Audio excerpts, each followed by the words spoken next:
Welcome, everybody, back to Wire to Wire Sports Podcast. I'm the NFL genius, Gene Walls. Like in the upper left corner, we have Kent State's own, Cleveland's own, College Cottrell. Gentlemen, how are we doing this fine summer Wednesday evening? It's actually not raining. The weather's starting to get much better. It's not 100 degrees. Getting better. So I'm doing good. I'm doing pretty good. It's good to hear. The upper right corner, Scholastic Shally, Uncle Shally, Mr. William Shallcross. Hot as shit, Shally. Air conditioner broke today. A little hot up in the studio this afternoon, so see how long this goes. I might just fall out of the chair. If I do, just keep on going. Keep on trucking. Don't wait for me. EA Sports. It's in the game. Skin Shally. Sweating to the oldies, Shally. He takes his shirt off. I think we'll have more listeners. I promise you we won't. I heard you have a face for radio. My face isn't going to be the issue. We got Hot Wire rolling today. Cottrell, I'm going to share all this stuff out and get absolutely nuts and tag a bunch of followers and do all that jazz. So start us off with Hot Wire and then start with Shally. Absolutely. So, I mean, I would say this is probably not the most important news, but it is the most recent news of what's been happening here. Mike Brown is looking like he's going to be the next head coach of the New York Knicks. So, of course, had to bring it up here. Knicks are one of those teams that, just to kind of give you a little bit of an insight here, I actually like what they've done so far this offseason outside of this coaching hire here, which we'll get more into here. But, Charlie, for you, what do you make of the Knicks hiring Mike Brown? And, is this a move that makes sense to you, or is this just kind of one of those Knicks being the Knicks? I haven't stopped laughing since you put it in the group chat when it became official earlier. It's definitely the Knicks being the Knicks. Again, I think this goes back to what we've talked about the last previous weeks since this saga has been ongoing. I don't think Mike Malone wanted anything to do with this job. Listen, I don't really have anything against Mike Brown per se. Like, I don't think he's a bad coach. I don't think he's a great coach. If you're going to look at me and tell me that Tibbs isn't going to be the guy to get you over the hump, I can hear that argument, and I agree with a lot of it. I think we all do. That being said, then what are we doing here? How is Mike Brown magically the guy that's going to get this team over the hump? I don't see it. I think he's had some success some places he's been. I think he got a raw deal in Sacramento earlier this year. I also think he was probably one of the few guys that picked up the phone and listened and wanted to coach this year. And I think it was kind of the best option left out of a bunch of bad choices, because I think a lot of people said no. So I don't know. I would love to hear from the Knicks fans if they're excited, because I don't know how you could be. This one, if I was a Knicks fan, this would not excite me, and it would not move the needle for me whatsoever. What? You know he's going to move the needle for the Knicks? I mean, the wrong way, maybe. I don't know. Listen, I look at Mike Brown, and this is nothing against Mike Brown, but I look at Mike Brown as Tom Thibodeau light. That's what I look at. I look at him. He's like the light version of Tom Thibodeau. Well, one might say he's the dark version of Tom Thibodeau. Oh, God. All right, here we go. I didn't know we were getting that. It's going to be one of those shows. Here we go. Look, I said it a couple weeks ago. I said it a couple weeks ago. Sure. Mike Brown is Black Tibbs. Like, let's just call it what it is. It's the exact. Yeah. These guys are the exact same thing. They were just on opposite ends of the coast. You had Sacramento with Mike Brown there. He's always been the defensive-minded guy who, when things get tight, and we kind of seen it. That's why Sacramento really reached their plateau. You can only go so far with Mike Brown as your head coach. And it's not to say he's a bad coach. To your point, Bill, like, Mike Brown is a good coach. Should he be an NBA coach? Yes. I mean, I think he is a top 30 coach in the NBA. With that said, though, if you have aspirations of winning a championship, why would you fire the guy who has all of the rapport and knows everybody in the locker room? And it sounds like the way that Brunson and Josh Hart talked about Tibbs was a guy that they respected. It's one thing to go a different direction at coach. You didn't go a different direction. You're going the exact same direction with a different person leading the charge. Like, to me, that doesn't make sense here. I think it is a lot of the Knicks being the Knicks here. Like, I think it was one thing if you went and got, a young guy who maybe had been unproven, where it's like a lot of question marks. We know what Mike Brown is. Mike Brown is the exact same thing that Tom Thibodeau is. We know he's going to give you, your guys are going to give 110% effort, but you know that you have a capped ceiling with Mike Brown as your head coach. I mean, you couldn't be more accurate. And the funny part of it is the fact that Mike Brown is, like, when you fire Tom Thibodeau, like, if you're trying to change what's going on, like, you have to fire him for a reason. Like, I fired him because he did this. I fired him because he had no offensive scheme. And then I hired Mike Brown, who does the same thing, but not as good. I don't understand. What am I missing? Terrible hire. And not against Mike Brown. I don't think he's a bad coach. I just think that if you have Thibodeau and you fire him, you need to upgrade the coach. You were just in the Eastern Conference Finals. It's not a terrible job. I'm lost. How do you sell that to your fan base? How do you sell that to your team? How? I think that's going to be the interesting part. Like Cottrell brought up, I think you listen to, a lot of the interviews that guys have done now since like the season's been over, and I think we all know, and I think anybody listens to the show knows, there's a lot of guys that play for coaches that they listen to them because of their coach, maybe not necessarily respect them or like them, and that doesn't seem to be the case with Tibbs and these guys. They all like them, they respected them, they listened to them. So to take that out of your locker room, to both your points, a known commodity, and then replace it with, again, I think to Cottrell's point, if you're ranking coaches 1 through 30, Brown's on that list somewhere, but he's not a top 10 guy. And I think most, if not the majority, I think if you ranked them 1 to 30, I think almost everybody would have Tibbs higher on that list than they would Mike Brown. So it's befuddling to me. It's a typical Knicks move, and I think it's been that way from the get-go. Like you said, the Eastern Conference Finals ended, and a couple of days he was fired, and nobody in the organization knew it was coming. So Knicks going to be the Knicks, and that's probably why they haven't won a championship in a long time. Next topic. All right. So next, we're going to trading old commodity for old commodity, right? Yep. So you got Jalen Ramsey and Jonnu Smith heading over to the Pittsburgh Steelers for Minkah Fitzpatrick, and I believe it was a 5th-round pick next year. Correct. Trade that kind of happened out of nowhere. I was not expecting Minkah Fitzpatrick to necessarily get moved this offseason, but you like it, you don't like it. It's just an kind of move. What are your thoughts about it? It's funny. I broke this trade down, and my first initial thought was I really like the trade for the Miami Dolphins. And then I remembered how bad Minkah Fitzpatrick was last year in coverage. Like, he was one of the worst coverage safeties in football. He was terrible last year. It's not Minkah Fitzpatrick of 2023 anymore. It's not the same guy. Now I go look over the Jalen Ramsey situation. Guys, I know this stat has been floated around for a while. I didn't realize it was this crazy.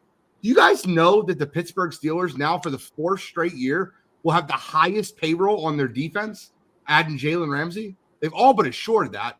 And by the way, they added a $23 million player in which they don't have an issue. They have Darius Slay. They have Joey Porter. Why? What is the reason? Like, I feel like I'm the Cardi B, soundbite. What is the reason? I don't understand. The Jonnu Smith part is probably the smartest move. And I like what Miami did by getting Darren Waller out of retirement and getting his ass down there to replace Jonnu Smith. But this trade is just befuddling in the sense that Pittsburgh didn't need another corner. And Minkah Fitzpatrick is already past his prime. He's slowing down significantly. I think it's a bad trade for Pittsburgh because of the salary. But I don't know. It's a befuddling trade. It doesn't make sense. So my question though would be, I think I feel like I remember a conversation being had about Jalen Ramsey before. And I don't know if it was through text or if it was actually on the show here, but I think Jalen Ramsey, if he wants a glorious finish to his career, he needs to make the Charles Woodson route and move to safety. So, like, when I saw this trade go through, at first I was thinking, all right, that's kind of weird. Like, you're not putting Slay in the slot. You're not putting Porter in the slot. So Ramsey's coming to be your slot corner. And then I saw Minkah get moved, and I'm like, maybe the Steelers are trying to say, hey, we know Minkah is past his prime at this point. I'm not necessarily saying that, Jalen Ramsey is going to come in and, be a prime Minkah Fitzpatrick or anything like that. But maybe they thought this was a shot to still get a really good player if you can move him over to safety and have that kind of success there. I think it's a very expensive and things like that, especially, given the fact that Jalen's making 20+ million this year. But after seeing Minkah get moved, I kind of thought that might be the route they were headed there with that, because Jalen Ramsey didn't have necessarily a bad year, but it's been nowhere close the past 2 years to what his normal standard there is. So, I think Jalen can still play football. I just don't think with the talent that guys are at right now at the receiver position, he's able to stick with those top end guys there. So I'd be very curious to see if Pittsburgh has plans to actually move him to safety. I actually don't disagree with the premise. I just don't think he's the one that's going to move to safety. I think I've seen a lot of people float around, they really like Porter. They're just not sure if he is a one-on-one guy just because of a lack of, kind of top end speed and athleticism. Maybe he's the guy that moves to the back. I don't know. The trade made no. I was like Gene. Befuddled's a great word. When it broke, I didn't get it. I know Minkah's not at his prime. And I think we've all, when we've done our list, Minkah's been high on everybody's list for a long time. Jalen has too, and Jalen's been a guy that's been of great discussion on the show. But to Gene's point, this isn't Jalen Ramsey of 2020 either. And he's making way more money. I don't think he's a true number one anymore. I don't. And they already went out and got Darius Slay to fill that other side, presumably across from Joey Porter Jr. So I don't know if they're planning on moving somebody to safety, if they just want to depth at the position.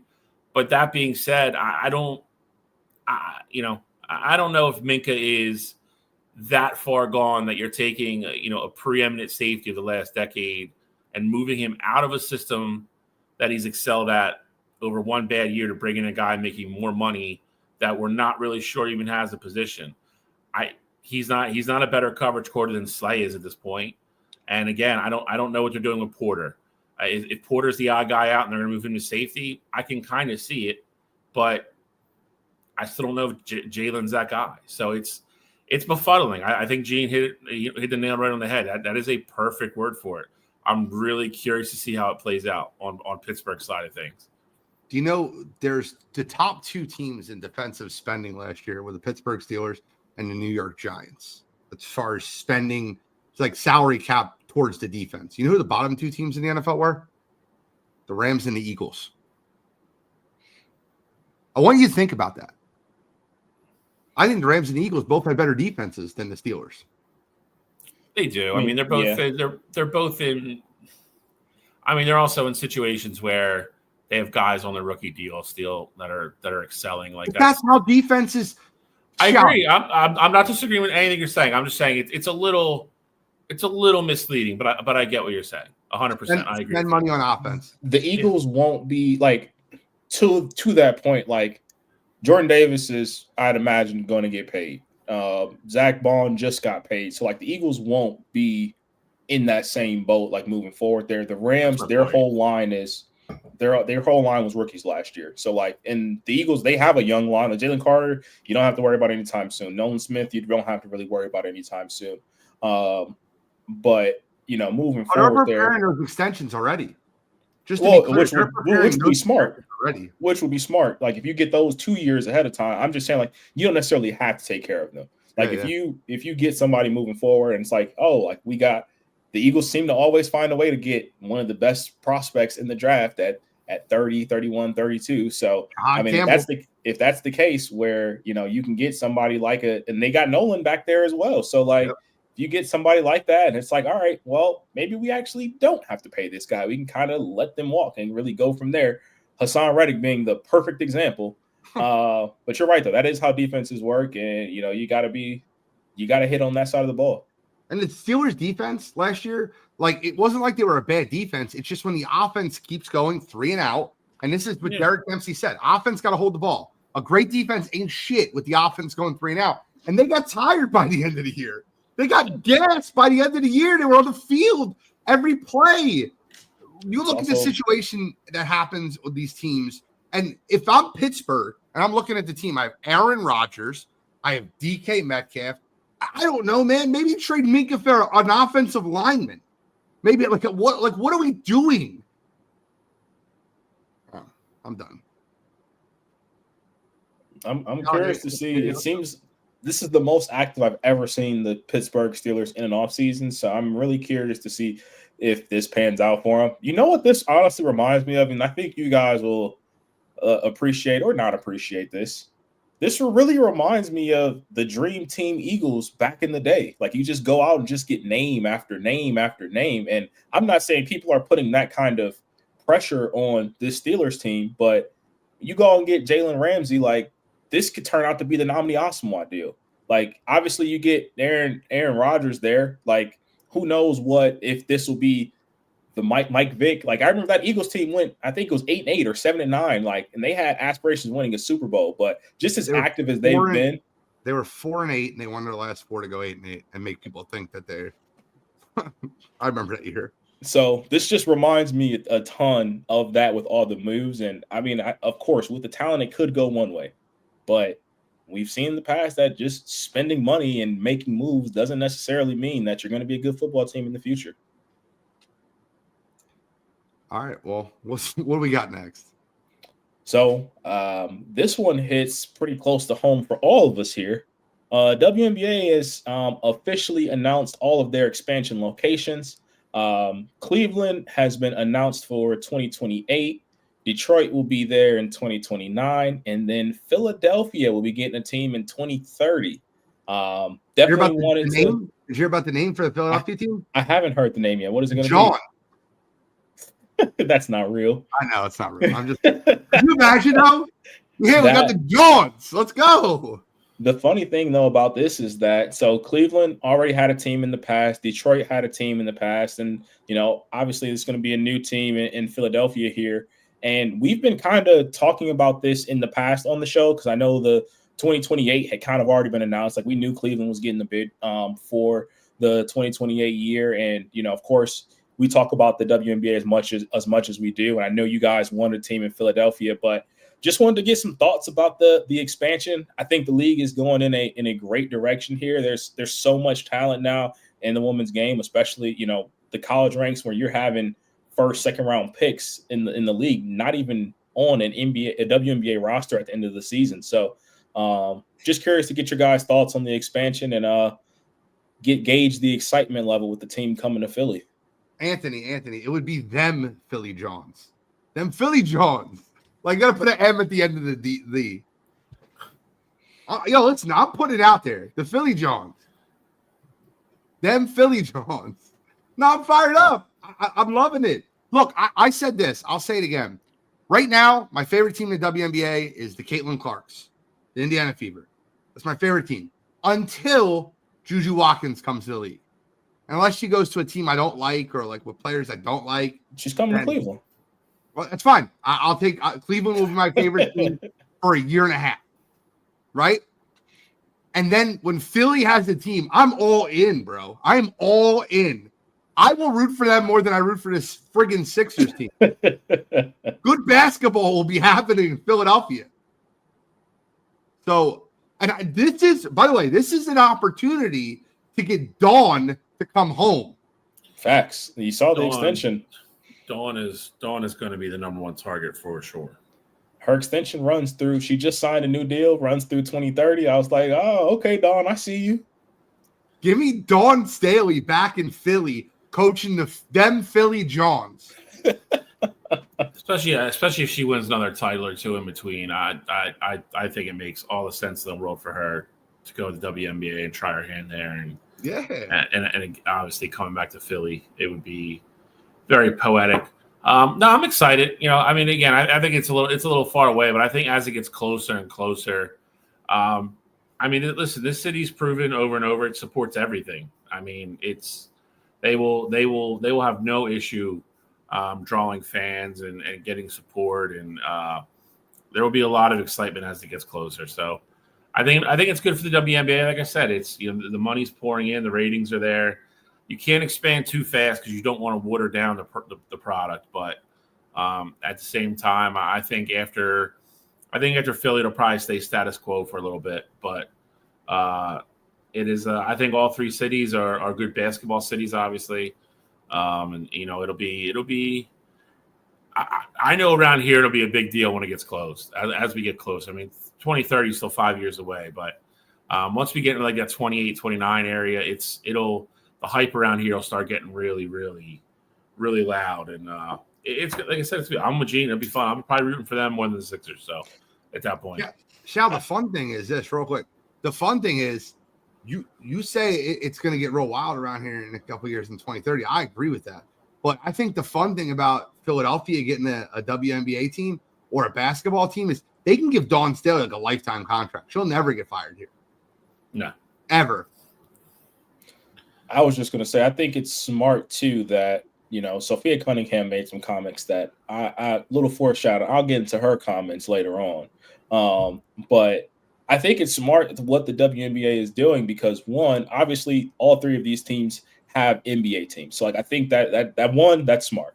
Two, the area that this is happening makes a ton of sense. Like in Ohio, like basketball is a big thing. Like you have Ohio State's women's team, they're always good. Like in the Philadelphia area, you have the tri-state area around there. Like obviously UConn isn't that far away from Philadelphia. So like there's a ton of basketball players, a ton of basketball fans, in the Northeast that will come out and will support that team that haven't had a team. So like I think it's an absolutely great decision for the WNBA. And I also think that with the expansion, like I don't think you're going to see a watered down product because I think there are so many good players. Like we were at a point last year where before the Olympics, Gabby Williams was not on a WNBA roster. And I'm not saying it was because of a talent thing, but like she was overseas. Kennedy Carter's not playing right now in the WNBA. Like you could bring in a whole bunch of talent they cut and still half have of good their teams.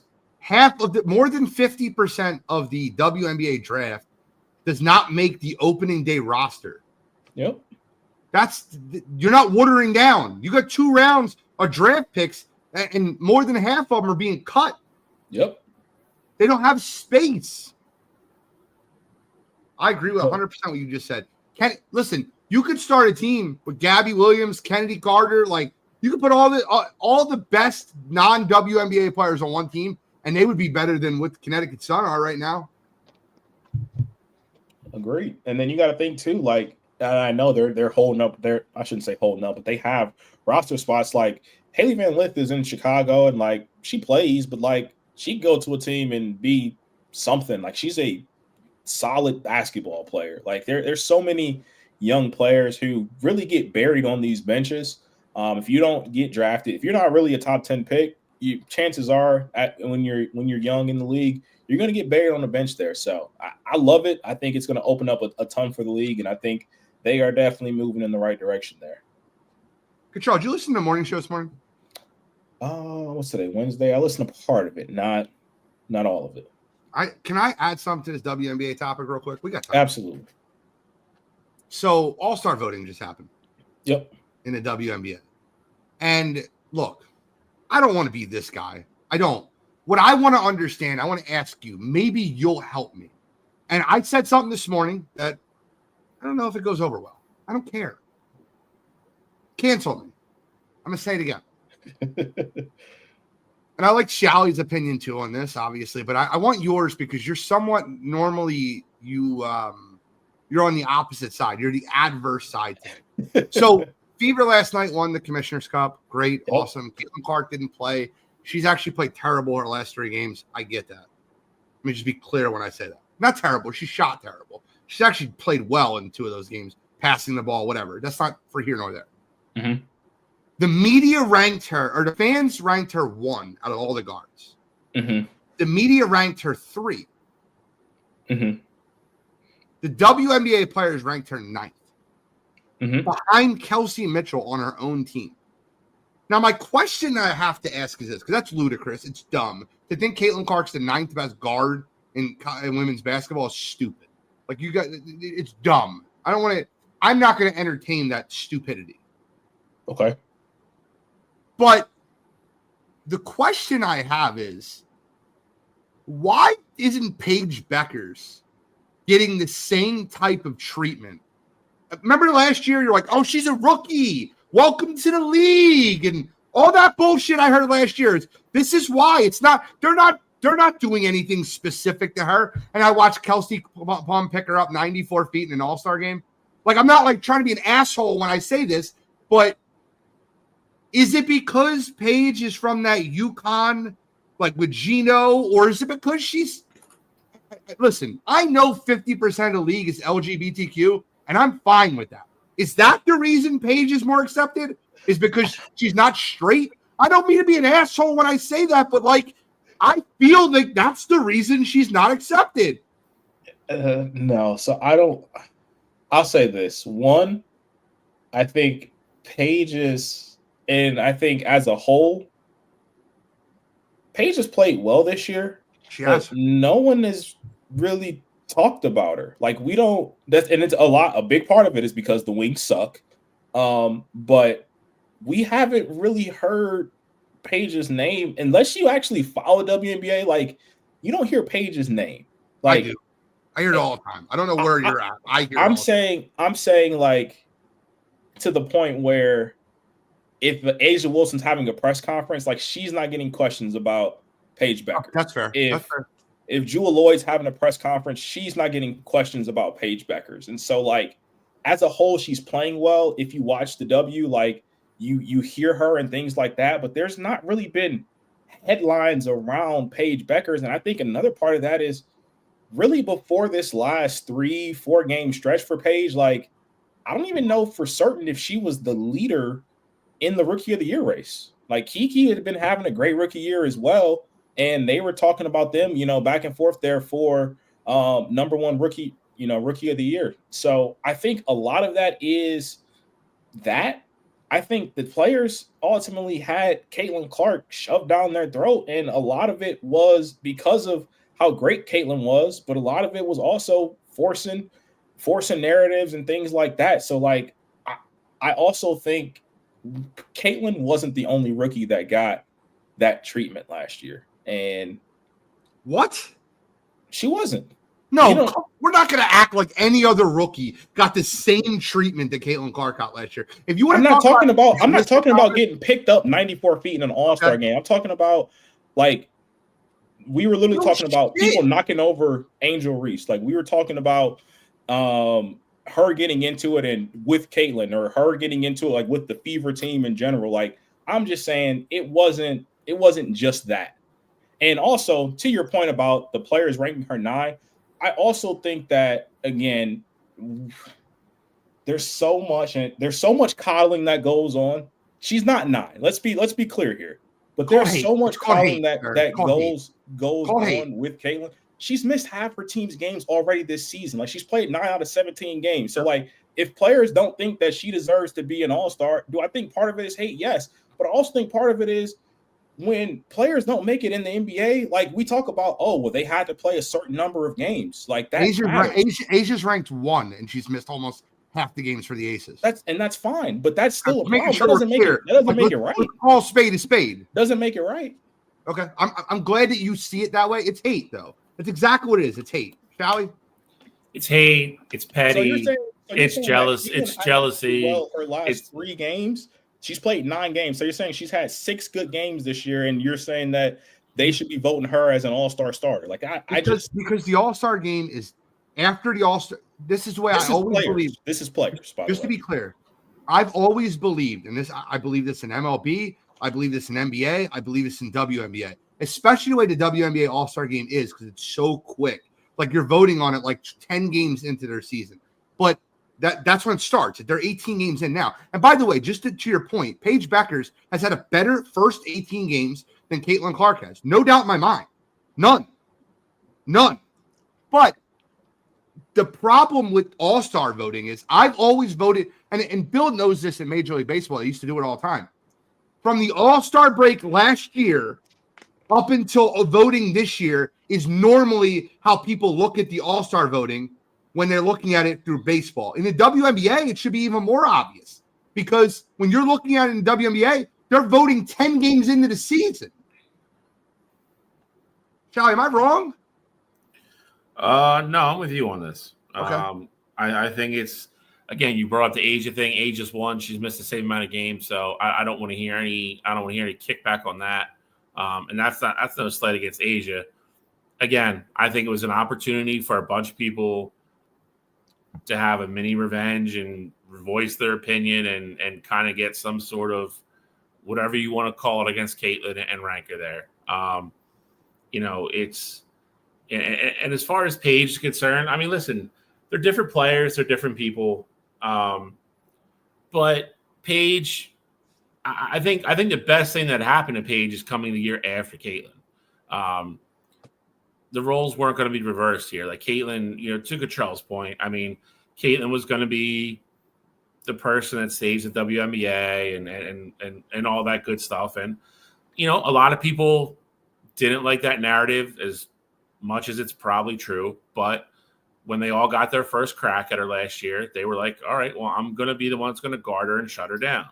And she got a lot of that defense. Like you said, the whole Kelsey Plum thing in the All-Star game. Everybody wanted their crack at her, and everybody wanted their shot to shut her down and have that whole thing be a thing. Paige is never going to come in with that sort of hype. They ranked her higher though, Bill. She's ranked as the 4th best guard in the WNBA. She's played all season. She's played all season. My point is, though, coming out of college, like if Caitlin wasn't in the league, Paige would not have had the same momentum and hype train behind her that Caitlin did last year. Agreed. And that is part of the reason why Caitlin. What? I think she'd have more if Caitlin wasn't in the league. No, absolutely not. Absolutely not. It's that, and that's a big part of it. And again, part of it is the media narrative, but it's, it was, again, Paige was never going to come in and be the savior of the league or, whatever else Caitlin's been called, and she's been called it all. So that all comes with it. And, and that's ultimately why it's a big part of why I think she got a lot of what she got last year. Deservedly so. I mean, that's something we could argue about forever. I think some of it was, some of it wasn't. Caitlin wasn't calling herself that, but, these players, all they heard for an offseason was this girl's going to come in and dominate the league and be the best player ever. She's never played yet. Like Cottrell's brought up before, she didn't win anything in college, and now she's going to come in and run my league. A lot of people had a lot of attitudes the first time they played her last year. Caitlin's also a little bit more of a brash player than Paige is. Like you're starting to see it now. Like Caitlin is kind of toughened up a little bit and a little bit of a thicker skin, and she's starting to talk shit. And Paige isn't going to do that. Paige is more. I think Paige is more businesslike, and I think Paige is just doing her thing and flying under the radar and playing good basketball for a really bad team. I think the microscope's going to be even more on Caitlin because, to your point, Indiana for the most part's underachieved, and they went in last night and beat a really good Minnesota team without her. Indiana's going to factor into the championship one way or the other probably when the season's over. Dallas isn't. So it's just going to get more and more, hyped up and scrutinized down the stretch. But again, I think the players sat there with their pads and, it was one little itty bitty way for them to voice their frustration, their jealousy, and their pettiness and everything else. And they ranked their 9th. So I think they should go back to flying Spirit Airlines. See, and then we have these I truly don't understand how. Like, it would be one thing if Caitlin played 14 games this year, I'd be singing a completely different tune. She's played 9 games, and we've openly talked on this show about how her last 3 games, talked about it last week, how her last 3 games weren't great showing. So again, with that said, 6 out of 16 games, and they have her ranked 9th. Like, again, do I think part of it is a hate thing? Yes, I do think that plays a part into it. But that's not all. 6 out of 16 doesn't make you an all-star. Should she be in it? 100%. It's the best thing for the league. She needs to play. She needs to be there. Like, I that just is remember what's going to last be year good for for the the dream league. team. I remember last year for the women's well, she hasn't been in the league long enough, and she's got to earn her respect. That didn't really work well for Paige, did it? She ranked the 4th best guard in basketball. She's also played 16 games so far. Like, if you look at Paige right now, if you look at 16 games. Okay, so how many games has she played then? She's played the full season. She hasn't been hurt for a large portion of the year. Games. She's been an all-star point guard. If you watch WNBA, you know for a definitive fact that Paige has been a top 5 guard in the league this season. That is what it is, and it's not 8 games. Caitlin Clark has been out for half the season. Paige has not been out for half the season. 4 games missed is not 8 games missed. 5. Like, let's keep calling that what it is. Okay, 5 games. I don't disagree with that part of it. But to Gene's other point, though, Asia was given the benefit of the doubt. Asia has also only missed 4 games this year. She's played 13 out of 17. Again, we're twisting narratives because we like Caitlin as a person. Like, I get it. She's a great player. But we don't have to coddle her to say she only played 6 good games so far this year. Like, you can say that, like, if she had played all season, we'd be having a completely different conversation. When she's played, she's been good outside the last 3. But with that said, I can't fault WNBA players for saying, hey, she hasn't really been available for her team. I'm going to show these other guards that have played all season, that have been playing well, some love here. Like, I don't think that's crazy. And it's not that all of these players hate 18, 6, and 4 and 18, 9, and 5. Caitlin's got better stats than her, too, just to be clear. With 4 or 5 more games played. 4. Stop changing it. 13 and 9. It's 4 less games. That's what it is. It's 13 and 9. All right. That's a big deal. That's a big deal. 4 games is a lot when you only got 4 games out of 16. That's 25%. So she's played 25% more games than what Caitlin Clark has this season. That's a big number. I wanted to get that on record. I want to talk about it. I'm already annoyed. So if it wasn't like literally if this person's name, like if this was Kelsey Mitchell that we're talking about, Kelsey Mitchell was ranked 6. She's on the same friggin' team. If you watch them play basketball, you know who's better. Again, this is not a who's better list. This is a who's an all-star list. The Indiana Fever just won the Commissioner's Cup and Caitlin Clark didn't play. Newsflash, who was the best player on the court in the game? Kelsey Mitchell. It was done before that. Valid, but okay. Last night, night, the rankings were done before that. They were. So that didn't factor in at all. To Gene's point, Kelsey Mitchell has been the catalyst to the Fever team since Caitlin has been out. Like, let's be real here. Let's call it what it is. And when they're on the court, and let's be real, when they're on the court, to Gene's point, if you know basketball and you watch it, there's no way you're ranking Kelsey Mitchell above Caitlin Clark. It's not a ranking. This is an all-star vote. Like, what are we talking about? They voted her above Caitlin to give her more votes. That's exactly what we're talking about. Because she's played. Okay. If you think that's the only reason why, then that I'm not saying it's the only reason. I'm not saying it's the only reason why, but like if we're gonna actually see it. Like Mike Trout is in the MLB All-Star. I don't know what the final roster is. Mike Trout is in the finals for being voted in as an All-Star, and you can't tell me that he deserves to be in. Or if players ranked him lower than somebody else this year, that is because they hate Mike Trout. Like, that'd be silly. I mean, correct. I wouldn't say that he deserves to make it this year. But saying that other players have him ahead of, like saying that players in the league have him ahead of, like Mike Trout, it's not because they hate him. But the players aren't putting him there. The fans are. That's the difference. I'm saying if players had a vote, this is the thing here. Media, like she was number 1 in the fan vote. Like I get that. 3 in media. 3 in the media vote. People want to see her play. If we're talking about players who deserve to be all-stars, she probably really fell in the 5 to 7 range. I agree. If she was ranked 5 through 6, I would have no problem with it.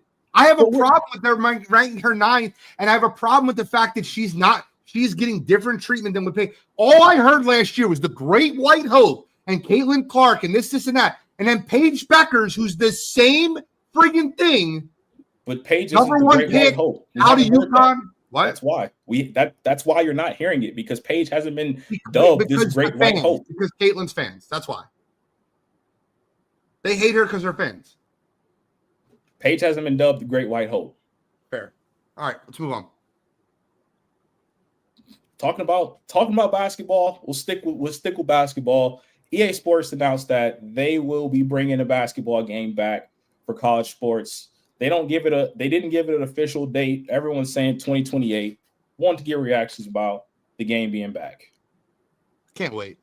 I loved college football last year. It was a lot better than Madden. I cannot wait to play college basketball again. I'll get my 2K this year. I'm definitely getting 2K this year. But I'm looking forward to playing college basketball. EA, let's go. I'm with it. Same. I mean, I always liked even growing up because the games were always a little bit different. You always got stuff in like the football game that you wouldn't get mad in, vice versa. The college basketball game was no different. So I think it's great for EA that they're really, I think, circling back, and after a really long time of just trying to push NHL and FIFA and Madden down everybody's throat year after year, and the game not changing that much, that they've kind of started listening to the fans and, really, really trying to change what they're doing. So I'm hoping this opens the door for them to bring college baseball back, because that was one of the most fun games freaking ever. That'll probably be further down the road, but I'm crossing my fingers and holding out hope. Hoping against hope.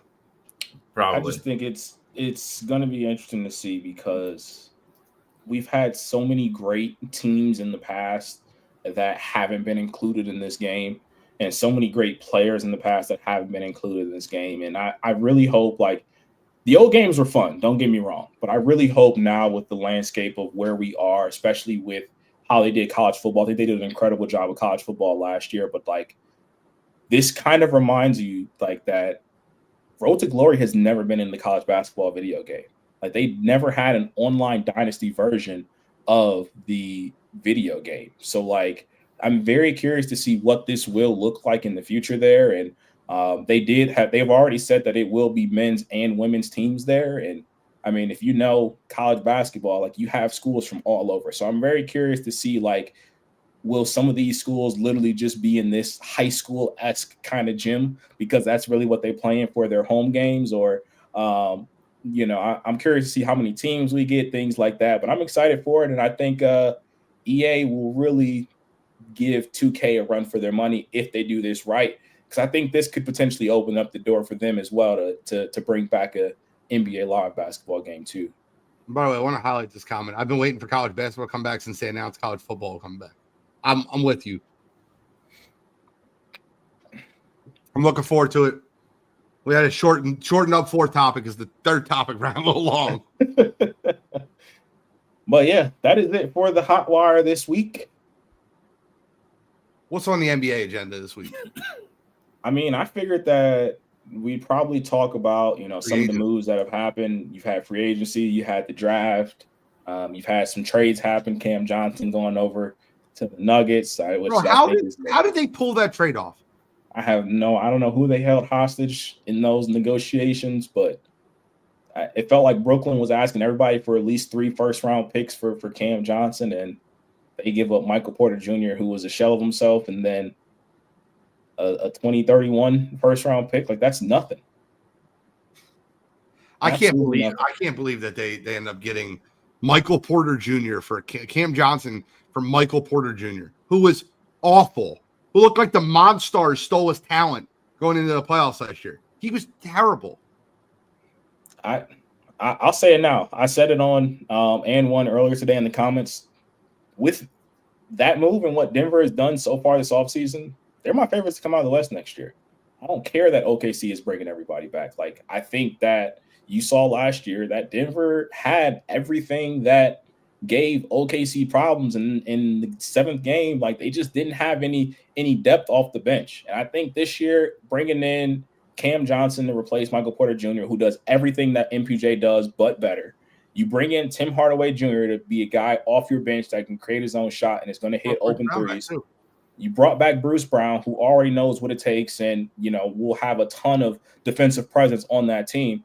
And then they bring in Jonas Valanciunas, who is going to be a legit backup center for Joker. And I don't know if he's ever truly had that. Like, they've had DeAndre Jordan in years past. Like, they've tried to – I think they had Trey Lyles, like, in years past. Like, so for them to go out and get a true backup center, like, I think Denver brought in every piece possible to make them a formidable contender next year. And I look at them as my favorites in the West. I don't look at them as my favorites in the West, but now you have a big three in the West, maybe a big four, depending on what ends up happening with San Antonio this offseason.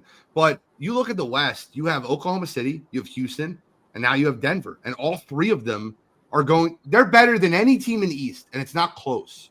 There's no team in the East that's close to those three teams right now. And I don't know how that gets pulled. It's like some GMs, like I feel like that trading in sports should be like fantasy football. Like I think the league managers should get vetoed. To veto trades. Like what the hell are we doing here? Like I don't understand how that stuff happens. That goes through. Michael Porter Jr. looked like the goddamn Monstars, stole all his talent, and we got Cam Johnson for him. What? For a pick 7 years from now. All right, listen, a pick 7 years from now could be good. Could be. Kidding, bro. It's probably top 8 protected. Sorry, if it's really good, we won't give it to you. Like it's terrible. That trade's awful. And then did you guys see Duncan? I read the highlight. I said this morning. I'll say it again. You ever read a story and you're like Robinson dealt to Pistons and signed and trade. I'm like, oh shit, Mitchell Robinson got traded to the Pistons. Then I click on it. It's like Duncan Robinson. I'm like, oh, let me go back to bed. I wake up. I read it again. I read it a second time. I'm like, Mitchell Robinson got traded to the Detroit Pistons. I click on it again. I'm like, is this real? Duncan Robinson got $48 million. He's a criminal. The contracts being signed in the NBA this offseason are borderline criminal. Dorian Finney-Smith got $54 million. Are we talking about the same Dorian Finney-Smith that was on the Lakers last year? That guy? He stinks. Criminal contracts. Shally? No, I agree. I mean, some of the numbers are just wacky at this point. I mean, you touched on one of them. I mean, it's. I mean, listen, the NBA is in their golden era right now in regards to money. It just is. I mean, you've guys that are signing, 3-year deals for $180 million. It won't be long until somebody's probably making $1 million a game, and it'll be here before you know it. But if the league keeps growing and the revenue keeps going up and the TV contracts keep going up and everything else, that's what you're going to get. You got to pay. I mean, I don't know if $54 million for Finney-Smith is top dollar, but I mean, it's so far above probably what he's worth. But, we see it in other sports too. So it's not to this magnitude, obviously, but it's professional sports is a crazy place these days. Well, here's the thing. Nickeil Alexander-Walker got $62 million. Nickeil Alexander-Walker. For what it's worth, I actually love that deal for Atlanta. Not necessarily for the money, but again, just where the NBA, specifically the East, is right now, it's really wide open. Like, yes, you have your top teams. Like, I think everyone would agree that Cleveland, New York, and Orlando originally were some variation of your most feared teams in the East. I'm not saying that it has to be yours, but some variation of that is going to be the case there. And teams are saying, hey, if we bring in the right pieces, like, let's go get it. Like, I think the free agent pool this year as well was very light, and that's why you kind of got the overpay. And, like, look at a team like Detroit, for example. Last year, their kryptonite was putting the ball in the bucket at times. And I'm not saying that Duncan Robinson, or they also signed Karis LeVert as well, are guys that'll just fill up a stat sheet for you. But when you got Malik Beasley betting on basketball games, he's not going to be the sniper for you. and he hit a career high threes last year. Well, Duncan Robinson is a 3-point sniper. So like you can plug him into that role. It won't be the same exact fit, but it gives you what you're looking for on the offensive side of the ball there. And so I think teams are paying a premium right now because they know this is the time to strike. Like look at Houston. Houston is a team that has a ton of forwards there. You give, DFS all that money, but one, it takes him away from the Lakers, who I'm not saying would have been a threat anyway, but it takes him away from a team that made the playoffs last year, and it adds wing depth in a league that's all about the wing. Like, look at OKC. They're a team littered with wings, and we see what they can do, the way they can mix and match lineups, things like that. So I just think it's an age of where we're at with how much money is being made. But I also think, too, you need shooting, and you need guys who have the ability to defend in space and hit the three ball for you. Yeah, I think that if Dorian Finney-Smith was held for $50 million ransom, I don't think his family would come up with $50 million for him. I don't understand. Like Nickeil Alexander-Walker, 4 years, 62. It's a bad contract. Okay, I'm not going to. Duncan Robinson getting another $48 million to average 11 points and come off the bench and play cone defense. I guess to me, it's wild what these guys are getting paid. And then the mother of all is Dame Lillard gets cut, released from the Milwaukee Bucks, and they go out and get Miles Turner. And what to me is just comical about this, they are spacing out Dame's money for 5 years. He's going to get $20 million from the Bucks for 5 years. The same 5 years, Miles Turner is going to get another $28 million from the Bucks. They're going to be paying $50 million for that roster move a year for 5 years. To have Miles Turner instead of Damian Lillard, which is, I get it. You're going to be more competitive with that, but I don't know how you can sell that to your fan base. Like, I don't know if as soon as I saw that move, if I'm Giannis, I would have went to the front office like, hey, it's time for you to give me my walking papers because this isn't going to work. I still read this and thought he was talking about a different Robinson. When I hear Robinson, Duncan's not the first name that pops up. I think they give the Admiral more money than Duncan Robinson, and he's 60. The Lillard one was really surprising me, only in the sense that either behind the scenes, the stuff we don't know about, that those two, I guess, didn't get along or didn't want to play with each other, or that came from Giannis himself. But I find it hard, like to your point, you're going to pay him. I mean, he's not going to play next year anyway, but you still have to pay him. And the following year, he's then probably going to play for somebody else, and you're still going to pay him. I don't understand at some point how you at least don't wait for him to come back and at least see what he is before you just give up and release him and be like, yeah, you know what, we'll keep paying him $20 million and he can go play somewhere else for whatever. So I don't understand that, and I don't understand overpaying Miles Turner when I don't think there was a market anywhere close to that for him. And I don't really particularly think it's a great fit for Giannis. So I don't know what the hell Milwaukee's doing. Milwaukee, I don't know if Dolan broke into Milwaukee's front office and he's making their moves.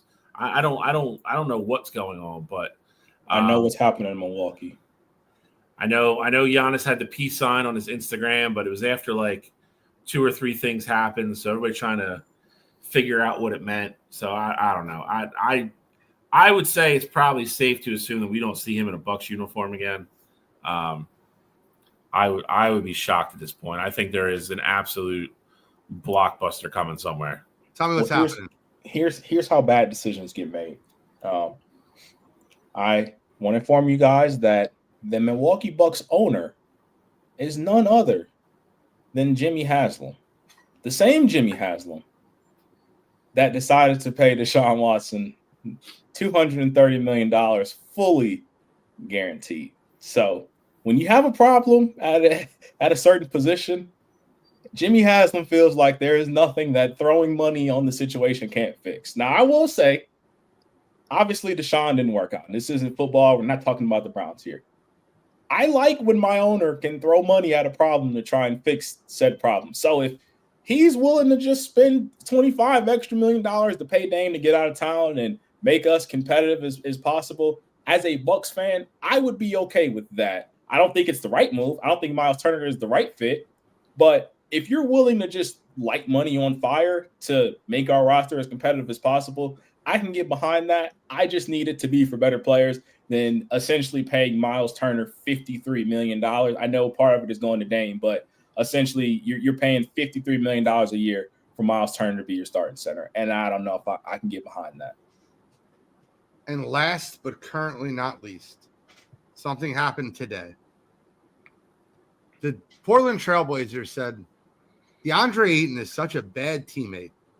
He's such a bad player.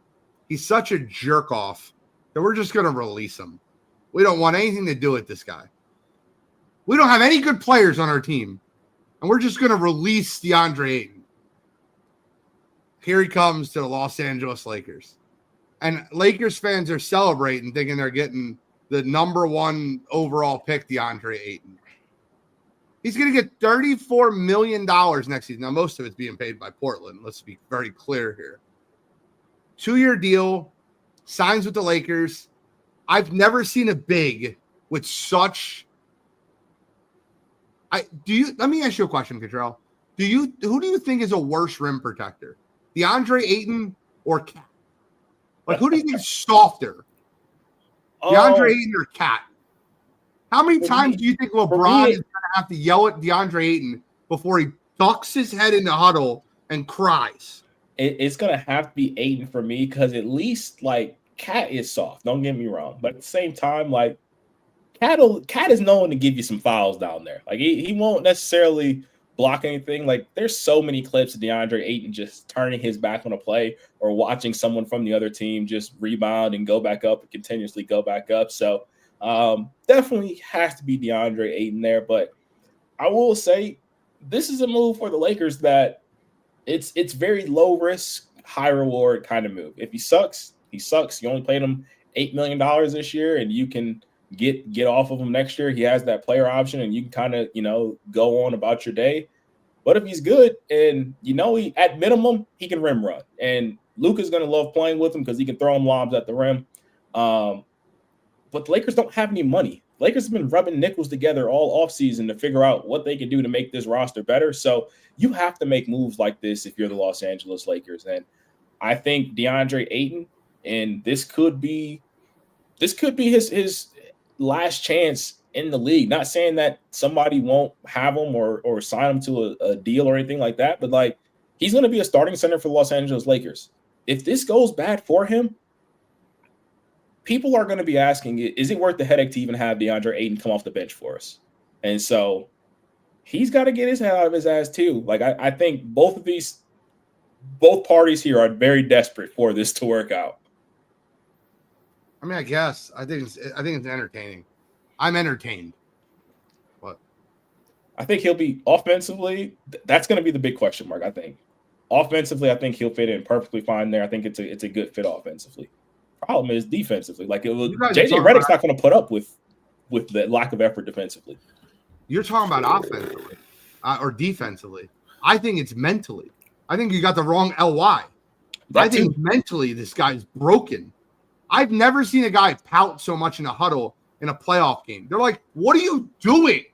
Like, get it in there, you crybaby. Phoenix was just like, get him out of here. I don't want anything to do with him. Portland, who's one of the worst organizations in basketball, was just like, yeah, I don't want him. Get him out of here. But I'm saying maybe he's happy though. Maybe at these times in the games he's got 16, 18 points, so he's happy. I don't know, man. That's just not. I mean, I don't think it's going to fly with JJ. It's definitely not going to fly with LeBron. And defensively, I mean, other than when LeBron really wants to, between him, Luka, and now Ayton, I mean, you got defensive issues. Austin Reeves. Austin, I mean, just put up 5 traffic cones. Lakers better average about $135 next year, because if not, they ain't going to win a lot of games. I've never felt like, listen, I'm not an NBA player, and I never could be an NBA player. But like, I never felt like 5 kids from the Y could score on a basketball team more than the Lakers. I don't know, dude. If you have 5 good athletic kids from the Y, they might be able to score on that team. And obviously not going to beat them, but like, this is a joke. That team defensively is off. Luka it would not be a good defender at the LA Fitness, let alone for the Lakers. I'm sorry. He listen, I never thought I would see a worse defender in the NBA than Steve Nash. And Luka is that. I think the frustrating thing with Luka is the effort part of it. Yeah. Facts. Like that is one thing to suck. He doesn't It's shuffle one thing to just not move. right. He doesn't shuffle his feet. Like reaches. Like I feel like Luka's Joker, for example. Joker is not a good defender, but Joker is more than serviceable because he gives you effort and he understands the game. Luka is a great basketball mind. Like, he knows how things work. Like, great player. You can get away with just, even if you're playing off, like you can get away with getting in lanes and just understanding how people are supposed to cut. Like, if you do that, like at least at that point, you're not a cone. Like, you give me something. He's not even giving you that. I'm sorry. Go ahead. No, I mean, Joker. I mean, to that point, Joker is limited, athletically a little bit by what he can do against, premier, athletic type guys in the NBA. But to Cottrell's point, he also still knows where to be. He knows what the other team's trying to do, and he does give you effort. Hence, why he averages 12 rebounds a game. He's not getting them all because the ball's just bouncing on the court and he's picking it up. Like, I to your point, like I feel like Doncic would be like the guy in LA Fitness, like, you backdoor cut him and he would just laugh at him. He'd be like, "Oh, nice cut." Like, it just doesn't give a shit. Like, he's like, I'm gonna go shoot a 3. Like Luka's just like, "Oh, great move." Like, doesn't care, like, at all. It's hilarious to me. All right, it's 8:03. We're 3 minutes past trivia. All right, and then we come back to the draft, I suppose. Yeah, we'll go right to the draft. We got plenty of time. We're good. We got MLB All-Stars, a UFC recap, which I can't wait to do because that was a great card. It was. All right. Right. Comments off. And then this is what the other thing I got to do, because this is a problem. Like, I'm constantly watching the show. That's face down now. Because I accidentally looked down and seen that shit last week. Now, thankfully, it wasn't like the answer that wanted, but like I legitimately felt sick to my stomach. I'm like, let me get this out. So phone's facing down. See if it's still on. Yeah, it's still on. I want to get the views, but so this is a I think this will be a fun one for you guys. Okay. It hits close to home. We're going to the gridiron here. We're going to the NFL. Let's go. We're going a little bit of Philadelphia Eagles history here. Okay. So this top 10 list this week, top 10 receiving yards in Philadelphia Eagles history. Like total receiving yards? Total yards as an Eagle. Okay. Total. No, hold on. Total yards as an Eagle or total Correct. Yards as an Eagle. Played for the Eagle. As an Eagle. An Eagle. I got it. All right, that's fine. I get to go first? Yes, you are first. Okay. I will start with Harold Carmichael. Harold Carmichael is number 1. Low-hanging fruit. 8,978 yards as an Eagle. Yep. I will go with Deshaun Jackson. Deshaun Jackson, number 3. 65-12. Guy still calls games. Give me Mike Quick. Mike Quick, number 4. 64-64. I got 3 more easy, and then I'm gonna have to start thinking.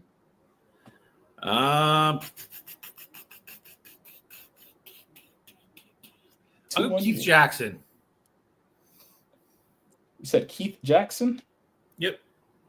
Keith Jackson is not in the top 10.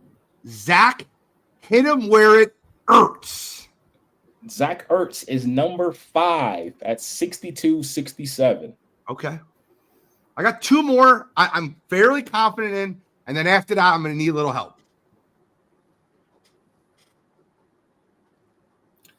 I don't think Freddie's got enough. Oh, the FredEx? No. Freddie Barnett. Oh, okay. You know, he was my favorite receiver as a kid. He's Fred Barnett. was Favorite receiver as a kid. I'll stick with the tight end. I'll go Brent Selleck. He was here forever. That's a Brent 100%. Selleck, number 9, 4,998 yards. This one I'm confident in, but you scared me if he's 4,900. I think he has Jeremy Maclin. Jeremy Maclin, number 10, 4,771 yards. I got lucky on that one. I ain't gonna lie to you. I didn't realize because the tight ends being added in really helps 4-2. and hurts. The only other old receiver I know that was really good, Go ahead. 8 Pro Bowls and stuff like that, would be Tommy McDonald. Tommy and me. That's a Ray Didinger. I know Tommy's on this list. He's probably 2 or 3. Ray Didinger's favorite wide receiver, Tommy McDonald. Yep. Tommy McDonald is number 7, 5,499 I thought yards. he would be higher because Tommy McDonald is an all-time Eagles legend. You guys are missing number 2, number 6, and number 8. Problem Okay, is, no, I'm out. You're out? I mean, Well, unless some of these guys are. Fred Barnett. Fred Barnett is not in the top 10. I have 3 more. Really good guesses. I'll go with Westbrook. It's a good one. Brian Westbrook is not in the top 10. All right. Calvin Williams. So yeah, that's my next one. God damn it. Calvin Williams is not in the top 10. He was with Freddie. He was. He wasn't here long enough, I don't think, but maybe I'll go with Chris Carter. Oh. Chris Carter is not in the top 10. I don't think Brown and Smitty have over 4,000. I don't think they do either. Well, that's like I'm kind of like going through Eagles. Why? Irving Fryer. That's a good one. Irving Fryer is not in the top 10. Late 90s. He was the best receiver on the Eagles late 90s with Bobby Queen. Yeah, fucking Jesus. Remember Rodney Pete? We had a whole Ty Detmer, Coy Detmer, Rodney Pete. Bro, I could probably do that. One day we should do that. I could probably name you every quarterback in chronological order from 1985 till now. We went through a good 5 or 6 year period where like we were trying to rival like the Cleveland Browns for shitty quarterbacks. Jesus. We wanted them to sign Coy Detmer to an extension. Oh my God. Even had that one big game versus the 49ers and blew out his shoulder. I don't know if he got to 4,000. He was like our best receiver for like 2 years though. He was here for a little bit. I'll go Jason Avant. Jason, I know what I want. Jason Avant is not in the top 10.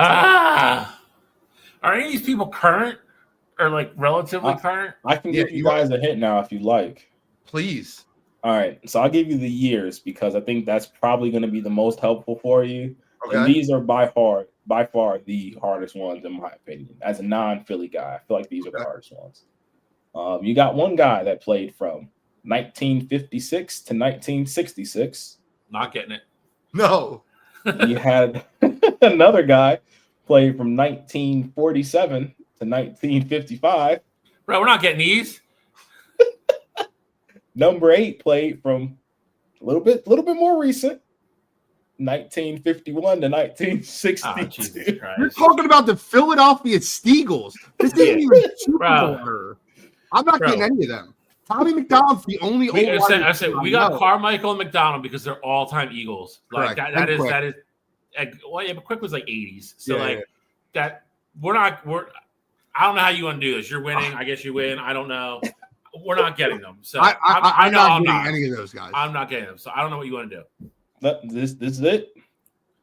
I mean, He's up 4-3, so I guess I didn't know the depths of your Eagles knowledge because I mean honestly, you guys getting Tommy McDonald gave me hope to get the rest of these guys. Yeah, Tommy but McDonald- to Gene's point, he's an all-time like me and Gene grew up with like our dads talking about Tommy McDonald. Like Yeah. Tommy McDonald was a dude. Like that's They why we still all have know a who he is. show in Philadelphia. Yes. It's Ray Didinger produces it, and it's called Tommy and Me. And Yeah. and Ray Didinger's 75 years old, and when he was a kid, he watched Tommy McDonald play football.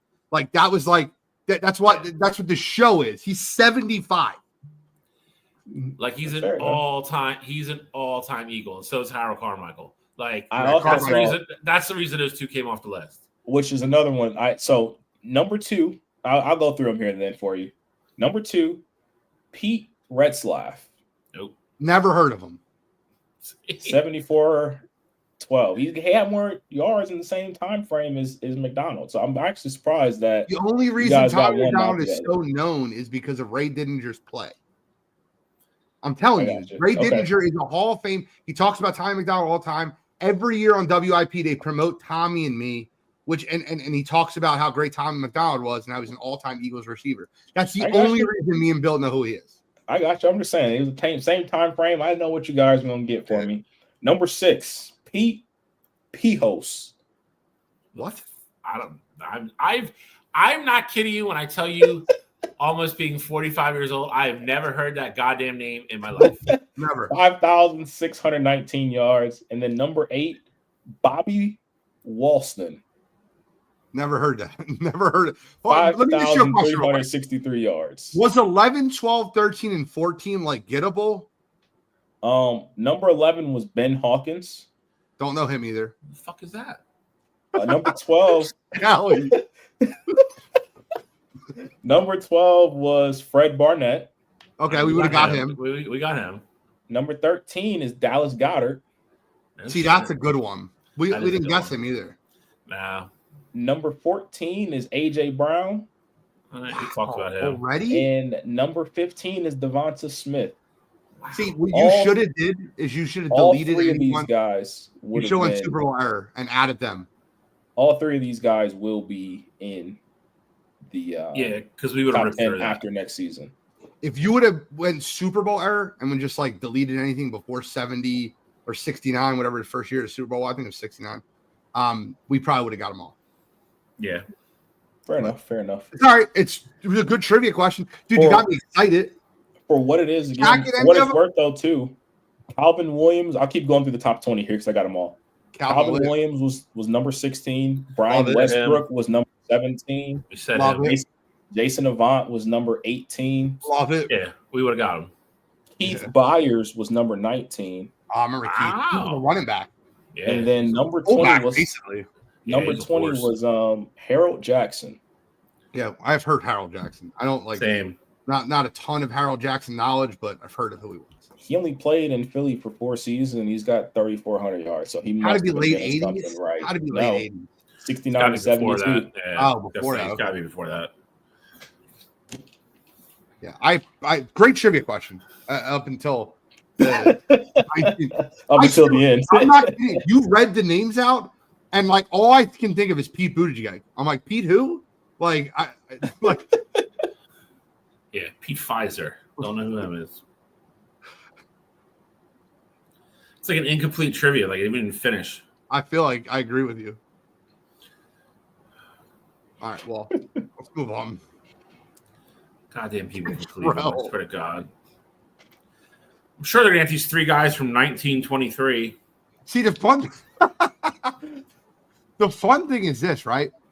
I'll bet you as a tiebreaker for trivia, and you don't want to do this with me, but I would do it with you. I could literally go every Eagles starting quarterback from now until 85. Nah, because once we get out of like the 9, probably like early. Well, no, I mean you'll definitely beat me.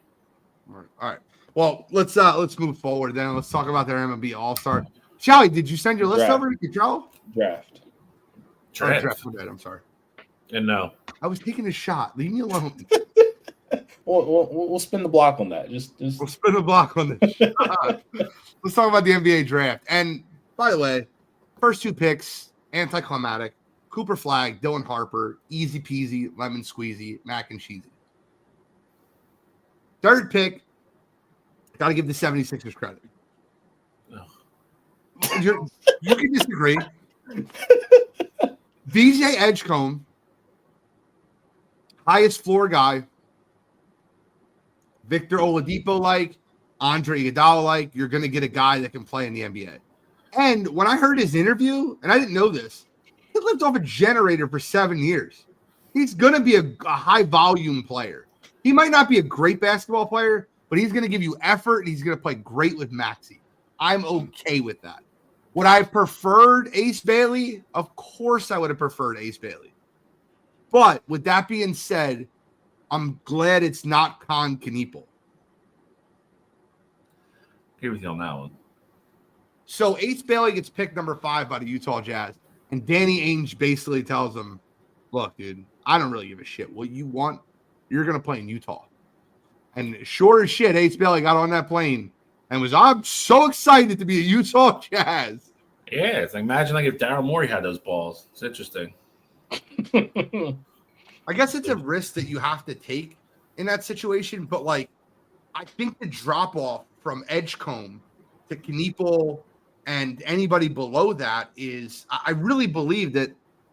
I think it was a 3-person draft. I think the top 3 elite talents were Dylan Harper, Ace Bailey, Cooper Flagg. And I think that there's a 4th. And I think the 4th is VJ Edgecombe, who's in that gap in between the top 3 and then the next group. And then the next group, I think, are, you got to stay and pray and hope. There's guys that can make it. Walter Clayton Jr. can definitely make it in the NBA. How tall is he? How tall is he really? 6'2". Yeah. It's like we just all wish he was 6'6". If he was Bro, 6'6", he would have picked top 5. If he was 6'5", he would have been top 5. Yep. Yeah. Love that kid. But I mean, for me though, I think it's interesting. I know you guys probably have a different perspective here because I know every year with the 76ers, it's if this, if that, if Joel plays, if this falls the right way, things like that. But I think Morey put himself in a very tough spot because if everything goes the way it's supposed to, the 76ers can be a top 3 seed in the East next year. Assuming health, assuming everything if things fall the right way, the Sixers are a top 3 seed in the East next year. And VJ could be a big part of that being the case, especially if Paul George is or isn't a part of the future plans of the 76ers. Now, with that said, is Ace Bailey the better basketball player? 100%. But if Ace Bailey would have said, hey, I'm just going to sit out, I don't think Philadelphia is in a position now to say, hey, we're cool with that. And, we're going to play hardball. Philadelphia, I don't think was in a position to play hardball because they want to be competitive next year. Utah has absolutely nothing to lose. They have no expectations on next season. They can win 18 games next year, and it's a success because they're going to be back in the lottery. They're acquiring young talent and really just kind of going from there. So I feel like Utah was a spot that they really had nothing to lose. I think Daryl Morey is looking at it like, hey, obviously we know the injury bug is always a concern for us, but we're trying to win now. We don't have time to play the petty games of, if you don't come here, we're not trading you. We're not giving up your rights, things like that. And then ultimately, if he goes the entire year and doesn't sign, Ace Bailey would have been back in the draft for next year, and the Philadelphia Sixers would have essentially just been out of a first-round pick if it ultimately got that far. So I just think there's a difference in where these two organizations are, and that's why you didn't see it play out that way in Philadelphia. Shai, you seem like you have a different opinion. Because it's just all utter bullshit. I don't care if you want to clip it. I don't give a shit what you want to do with it. I am done with the 76ers. I am done with the ass kissing of Daryl Morey. I am done with all of it. Done. I can't. You have a chance to make your team better. He has no choice. Just like Danny Ainge said, you want to play basketball, you're going to sit all year, get on the plane. What did he do? He got on the plane going to a dramatically worse situation. I promise you, if Ace Bailey drives down the turnpike and gets to Philly and then starts practicing with Maxey and JoJo and everybody else, he'll like basketball and he makes the Sixers a better team. There's no way he sits out another year. You have the number 3 pick to Gene's point, there are 3 elite talents in this draft. One of them is going to fall to you, and we somehow don't pick him. We pass on a guy that's safe, that might be Andre Iguodala, might be Oladipo, whatever you want to call it. He's not elite. He's not a guy that's going to put you over the top. It's an awful pick. I'm just done. I'm fucking done. I'm done. Daryl Morey has done nothing. He didn't do anything in Houston. He came here, got his ass kicked or ass kissed year after year after year after year. It's bad decision, bad contract, bad extension, bad decision, bad contract over and over and over again. I'm done. I am done. I wish the WNBA team was starting this year because I would watch them and I wouldn't watch the NBA. I have to pick a new NBA team for next year because I'm not rooting for the Sixers. At this point, I hope they just blow it the hell up. Like, just get everybody out of here. Keep Maxey. Keep whoever else you want to keep. Get rid of George. Get rid of JoJo. Get rid of everybody else. Get rid of Morey, and just start over. I'm so sick and tired of all of it. I'm sick and tired of everybody making excuses for them. It's like they get more leeway than the Eagles do, and the Eagles are winning championships. People are more critical about the Eagles and what they do and what they draft, who they sign. There's still people that are more critical of Howie Roseman, and he's won 2 Super Bowls, been to 3. We can't even make the goddamn playoffs. Our star player doesn't. We don't even make a play. Oh, your knee's sore? All right, JoJo, just sit out for the whole year. Like, I'm done. It's the goddamn old Cincinnati Bengals of the NBA. That's what we've turned into. It's dog shit. And once people realize that's what it is and start holding people accountable and get people in there that actually want to do what they're supposed to do, maybe it'll turn around. Until then, kiss my ass. I'm done. He's not wrong. I know you want to get in there. And for the most part, I actually agree with a lot of what he said there. I just got 2 questions, and I want to hear your thoughts on it too, Gene. My 2 questions would be, and again, it's the if game, but I'm curious of what your opinion would be if both of these things happen, if they would have happened. 1, if the 76ers ultimately go to the playoffs and this is a top three team next year, regardless of what Ace looks like, if VJ is a good fit, was this the right move? And then my other question would be, what if Ace had decided that, hey, I'm not playing basketball this year and sat out and, ultimately got put in the draft again next year and the Sixers essentially lost out on a first-round pick? How would you be looking at Daryl Morey if that were the case? If he swung, Ace Bailey called his bluff and didn't play, and then the Sixers was essentially just out of a first-round pick. Control, I said this before, and I'll say it again. 2016 or 2017, whatever the date was that Stan Hinkie got fired. You could have put Bill, you could have put me, you could have put Brett, Mo, you as the general manager of the 76ers for the last 10 years, and you could not have done a worse job. You could not have done a worse job. You drafted Ben Simmons. You drafted Markelle Fultz. You signed James Harden. And I get it. They constantly took swings, and every one of those swings were misses. So playing the if game with the 76ers is not something I'm prepared to do. You said if they make the playoffs, cool. I don't care if they make the playoffs. In order for this move to not be critiqued, they have to make the finals. And they're not going to make the finals because JoJo cannot make it through a play. I am truly convinced that Joel Embiid will not be able to make it through a playoffs ever in his entire career. And that sucks as a Sixers fan, but it's the truth. Paul George is on the wrong side of 30. Joel Embiid's knees are done. If you think he ever plays 60 games again in his career, I don't know what to tell you. And the only thing I look at this VJ pick, the reason I'm not as mad about the VJ pick as Shally is I think it's a culture pick. And I think if you're building your culture around guys like McCain, Maxey, VJ, these are guys that work hard, they run, they're team guys. Hopefully they re-sign Quentin Grimes, who played great. I really, really love some of the young players on the 76ers. But Shally's right.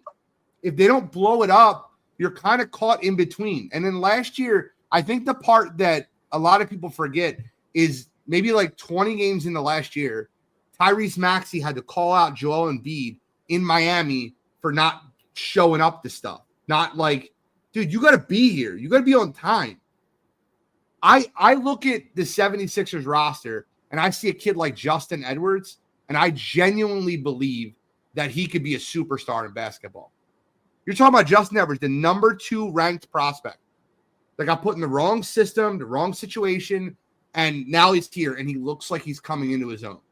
Remember Justin Edwards.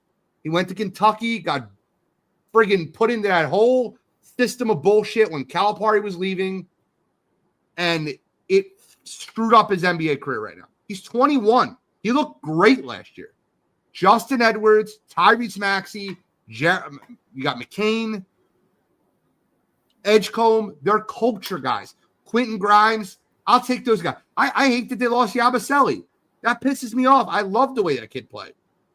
So the answer is I can't play the what if game because I already know the outcome. And Shao is right. That's the part that I have to really be honest about is 3 years ago when I was arguing on, or 2 years ago when I was arguing on behalf of Daryl Morey, I'm like, well, no, he signed, Seth Curry is a great signing for the Sixers. And I remember talking about like them getting Seth Curry in there. I'm like, he's doing what he can do. And Ben Simmons is this. And he took over. No, every move has been wrong. And I've been wrong for supporting them. They've all been wrong. So. I'm just saying you got, and this isn't me defending Morey by any means, because I do think a lot of the moves have been wrong. But I also think, like, in the same breath, like, you talk about Justin Edwards, you talk about Yabusele, Kelly Oubre had a breakout with the Sixers, and I get it. A lot of these were due to somebody had to score while everybody was out. But, like, the Sixers have good players, and I'm not saying that Daryl Morey has done things that are right, because I didn't agree with the Paul George signing when it happened. I knew that was going to be an unmovable contract. Giving Joel Embiid the extension that you did, I mean, that's basically tying you to Joel for the rest of his career, because no one would ever take on that contract from him given his history. So, like, I get it. Like, I can 100% understand crucifying Morey there, but you play the what if game every year, and again, if Joel Embiid and Paul George play 50 games next year, the Sixers are a playoff team. I'll say they this should be a playoff team, though. That's me and Gene's point. If those guys are on the court, they're a playoff team, especially in the East. So who gives a shit? Like that. Who cares? Like we're not beating Cleveland. Like Gene said, if you're not making it to the finals, like if you guys like Paul George and Maxey and Embiid on your team, you should be in the playoffs. And if you're not winning it all, then who cares? Then, like, what are we doing? And to Gene's point, and even your point, I understand nobody's going to hit 100%. No general manager does. But when you're 0 for your last 12, you got to change something. Like, he's obviously not seeing it the right way, or he's not building it the right way. To be fair, they drafted well. They've drafted well, Charlie. They did. But Cottrell hit on the biggest thing for me. As soon as you gave JoJo that extension, A, you were tied in for the rest of his career, and B, he lost all urgency to play basketball. He's getting paid no matter what. He didn't have to pay. He didn't have to go out there on the court and perform for that extension. He already has it now. He doesn't care if he plays 20 games a year, if he plays 60. He doesn't care anymore. He's got another $200 million coming to him. And Paul George, a guy who hasn't played a bunch of games in forever, what do? We go max him. That's a shitty move. I said it when it happened. Everybody's like, oh, but Paul, no. Paul doesn't play games either. Did you hear him on his own podcast when they were talking about like how Sixers fans were? He's like, yeah, man, they're serious. I'm gonna have to really put in work this year because, like, did you hear that? He's not it. He's not it. That shit. And to Gene's other point, I don't want that attitude around Maxey, McCain, all these other young guys that we're going to try to bring up. It doesn't make them better. I'm telling you, dude, like, I say it all the time every time this shit comes up. JoJo could have ended up being easily probably passes Dr. J on Mount Rushmore, maybe gets into AI territory if he would have stayed the guy that he was in Toronto when we lost that series on that shot.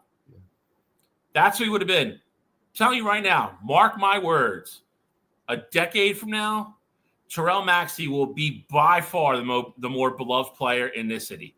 I promise you. I promise you. What? He does that shit all the time. Tyrell Maxey. Tyrese, bro. Tyrese, whatever. I'm fired up. I'm having heat stroke. I'm whispering on saying things. No, it's funny because the 76. We got to get off the 76ers. I think the Utah Jazz had a great draft to get Ace Bailey and Walter Clayton Jr. Obviously, Cooper Flag, Dallas is a great draft. There's a lot of teams that had a good draft. The only thing that I really questioned in the whole draft, and I thought was very stupid, was, and I love that the New Orleans went up and got him. I just don't think they need to give an unprotected pick to go up and get Derek Queen. I thought that was absolutely absurd. Yeah, no, that was crazy. And the other thing that I don't understand is, if you're Brooklyn, how the hell do you have 5 first-round draft picks and not leave it one challenge? Not leave one start. Like, I don't know if any of the 5 players that you drafted can start. No, I think that's absolutely insane. Like, even if, and again, Walter Clayton was a guy who obviously on the show we loved his run through the tournament, things like that. But like, if you're in that position, like, I don't know how you don't just take swings on guys that are low risk, kind of high reward players. Like, overdrafting on Derek Queen, yeah, it might not work out. It also might be your starting center for the next 10 years. Like, why not take a shot on Walter Clayton? Like, yeah, he might be a rotational player for you. Walter Clayton also has the potential to be a starting point guard in the NBA and be a top 15 to 20 point guard in the NBA. Like, why not go and grab a player like that? So for me, the Brooklyn Nets, not even like having 5 first-round picks is one thing, but using every single one on an international player that is going to be a project at the next level, I just don't think it makes a ton of sense. Couldn't agree with you more. We got to move. Say 33. Pelicans like Queen so much, just take him at 7. Yeah, I agree. Not give up the one protected. That's the point. Jeremiah Fears is a good pick too, though. I'm not but I just want to be clear. That's crazy talk to give up unprotected first when you're a lottery team. Facts. All right. MLB All-Star Game. Oops. So, Katra, I have my starters. Okay. And I want to give my starters, if you don't mind. Okay. Can we agree this is the American League? Yes. I put duh for starting pitcher. Duh on both sides, to be honest. Well, no, in the National League, you can make an argument on the National League. I get what you're saying, but I mean, it's going to be who it's going to be. The best pitcher in baseball right now is Tariq Skubal. He's damn near unhittable. So you're 100% right, and Skubal is the pick there. As quiet as it's kept, because I feel like it's quiet. It's quiet right now because they've sucked. Jacob deGrom has been, I'm not going to say right there with Skubal, but Jacob deGrom has been great his last 10 outings. Like, great his last 10 last outings. night. And again, the Rangers suck, so like it doesn't really matter. But I mean, Skubal is it. He's one, he has better stuff. 2, his strikeouts he's way higher in strikeouts. I don't know what the exact numbers are. Skubal's definitely the pick here. Skubal's definitely the pick, but I was looking at it and I was like, I didn't realize that DeGrom was having this. Like, in any other year, he's probably your favorite for the Cy Young in the AL. Like, Max Fried's up there too. Max Fried's pitched very well for sure. The Yankees. Doesn't matter to me though. I don't care. Max Fried's got a 2.13 ERA and he's got 10 wins. Tariq Skubal's got a 2.15 ERA and he's got 10 wins. But it doesn't matter. The next level stats tell you how good Tariq Skubal is. For sure. So for the American League, this is their starters. I agree with catcher, Cal Riley, the big dumper. I agree with Vlad. I agree with Glaber. I have I have Bobby Witt over Jacob Wilson, which I probably shouldn't, but it's just me being a fan. I have Jose Ramirez, and my outfielders are Judge, Byron Buxton, and Julio Rodriguez over Stephen Kwan. The outfield's interesting how it ended up being. Yeah, I was just going through that now. Because the starters. So I agree with you, Bobby, at short, but Wilson ended up being the starter. And then outfield-wise, it was Judge, and then I believe Baez and Green are the other two starters. Yep. Javi Baez being a starter in the outfielder is wild to me. But I also had Brent Rooker as my DH, not Ryan O'Hearn. Ryan O'Hearn did get the nod. yes, he did. I think it's kind of – I mean, you can definitely make arguments there. I think Ryan O'Hearn's having a really good year for a team that's, as a whole, underperforming horribly. Yeah. So, I mean, as a whole here, are you guys like a fan of the AL team, or do you think it's just another year where I do you think it's going to be more of the same? I think it's a weird year for the AL, if I'm being honest. Because I sucks. What? The outfield in the AL sucks. Yeah, I mean, again, with some of the people that you're used to seeing out there, not having them next to Aaron Judge definitely hurts. I think the infield's pretty good. I mean, Vlad's Vlad. Glaber we know can hit. Again, Wilson is short over Bobby Witt. I think it's a performance thing this year. He's performed better than Bobby Witt. Bobby Witt's a better player. Jacob Wilson statistically has performed better. Well, I mean, we're factoring in last year's numbers. I mean, Bobby Witt maybe deserves the spot. Maybe I'm there.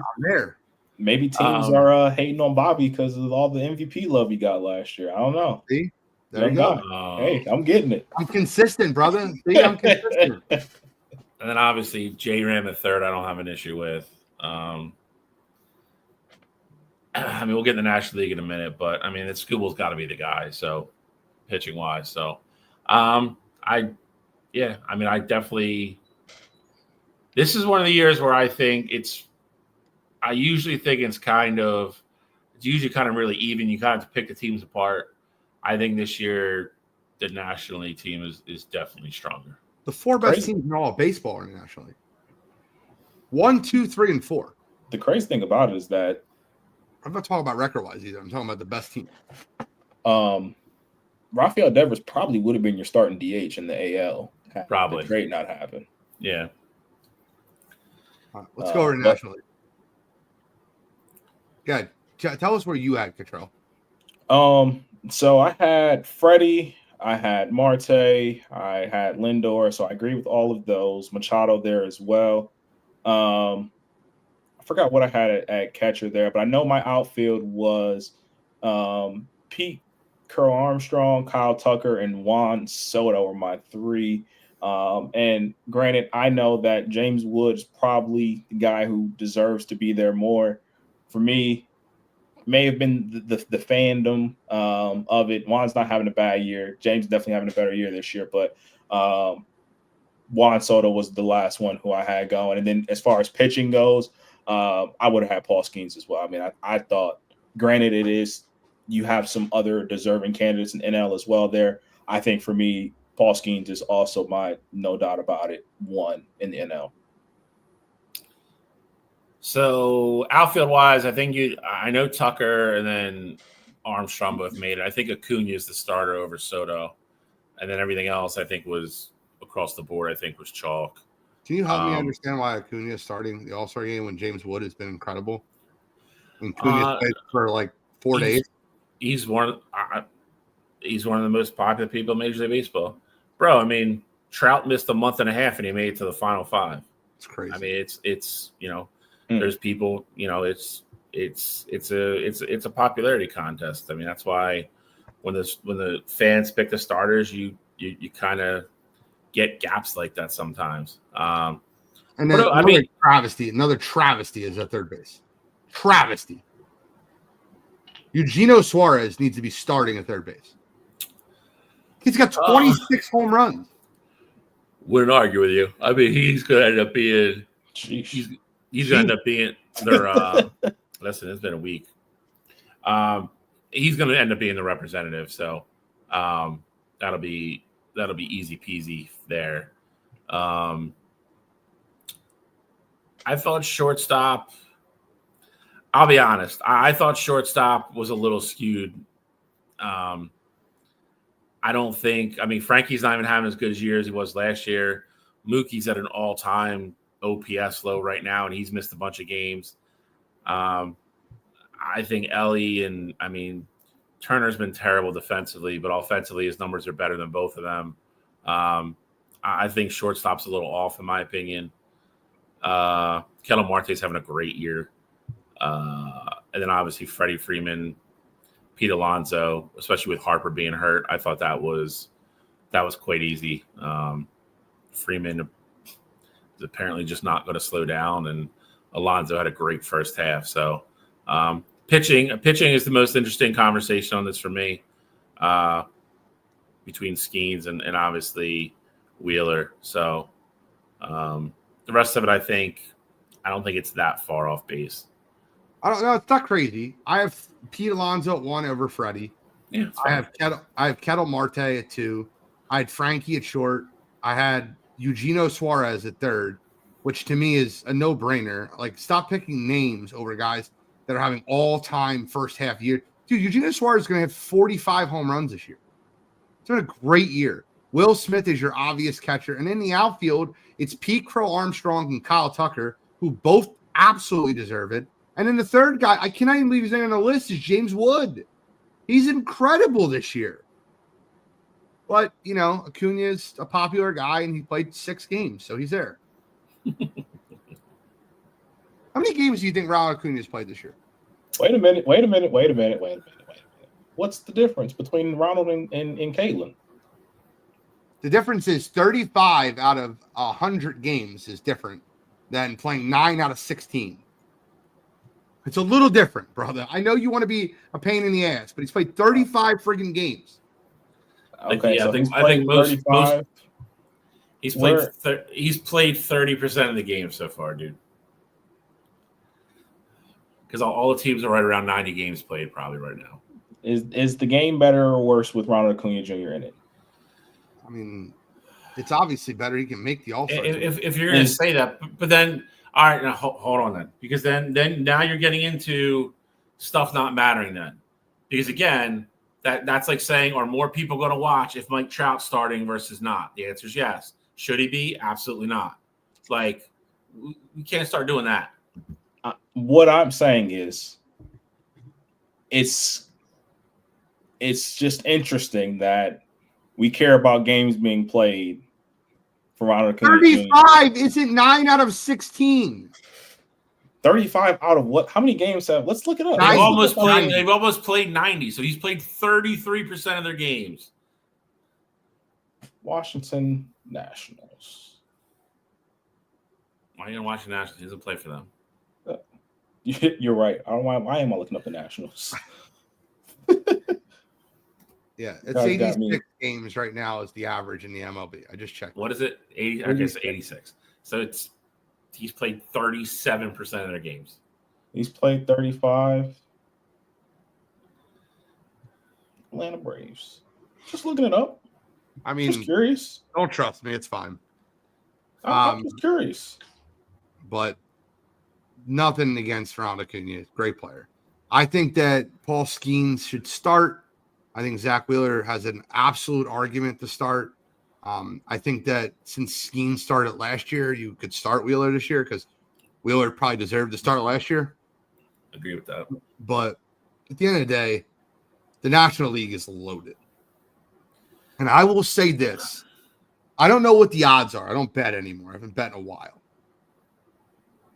I don't know what the odds are, but if you could bet an NL versus AL prop on who wins the World Series and it's less than minus 300, take the NL.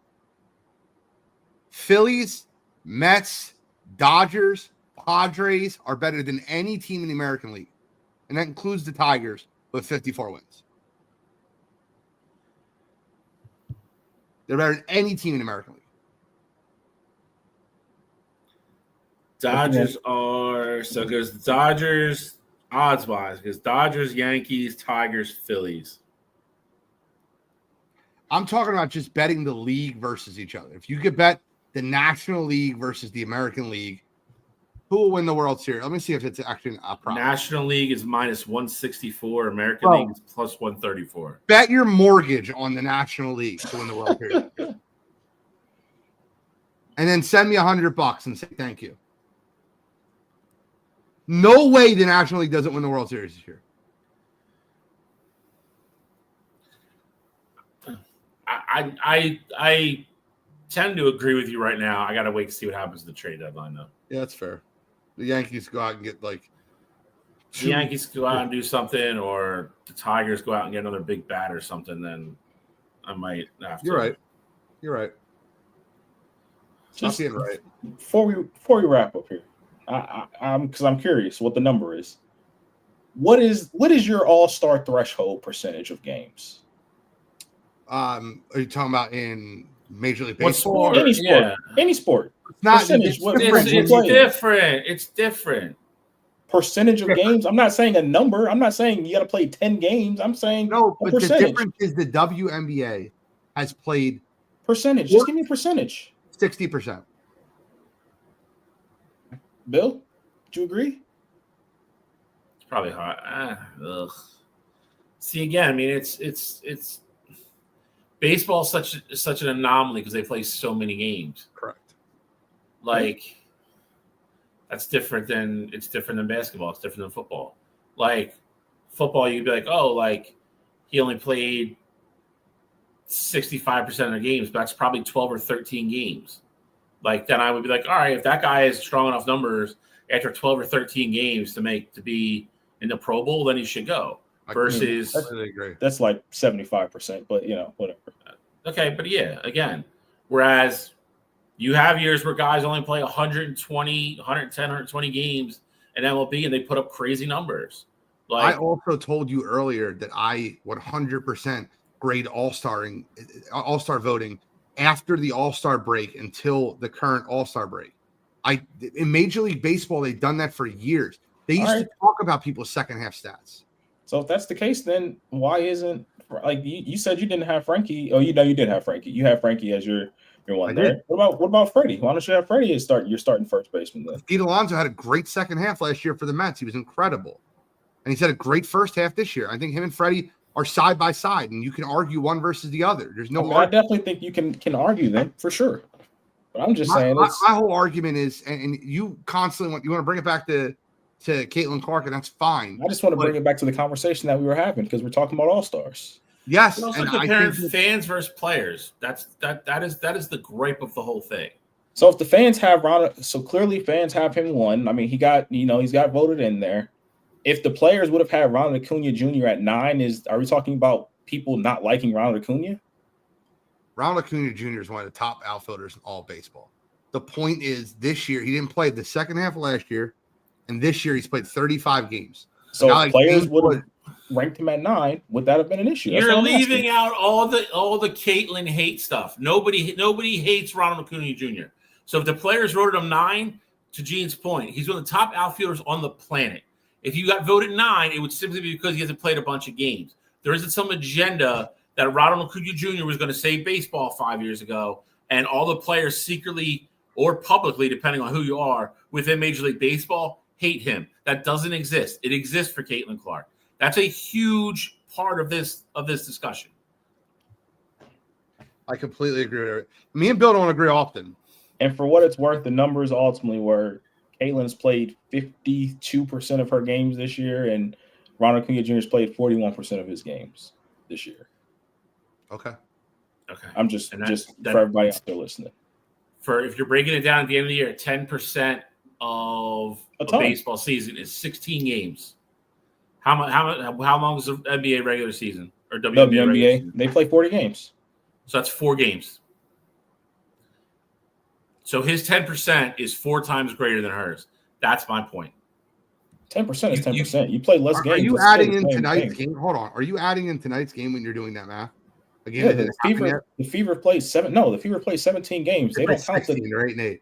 No, but they don't count the cup game because they're the only two teams that play. So they've played 17 so far. Okay. Just making sure we're counting the same math. I just did it. I'm like 9 out of 16 doesn't seem right, but good. Yeah, no, they play the cup game doesn't count for their overall record, but it's a game that they've played. Okay. Still disagree with your point. I still told you that the second half of the season prior is what goes into my thoughts on All-Stars. I mean, that's fine, and I can respect that. I've said that numerous times. So, like I said, I can respect that. Ronald Acuna Jr. didn't play last year, so I understand that. I'm just saying, as a whole, we're talking about games playing things like that. Ronald Acuna Jr. is batting .350 right now. Like, he's having the games that he's actually playing. He's playing well. 35.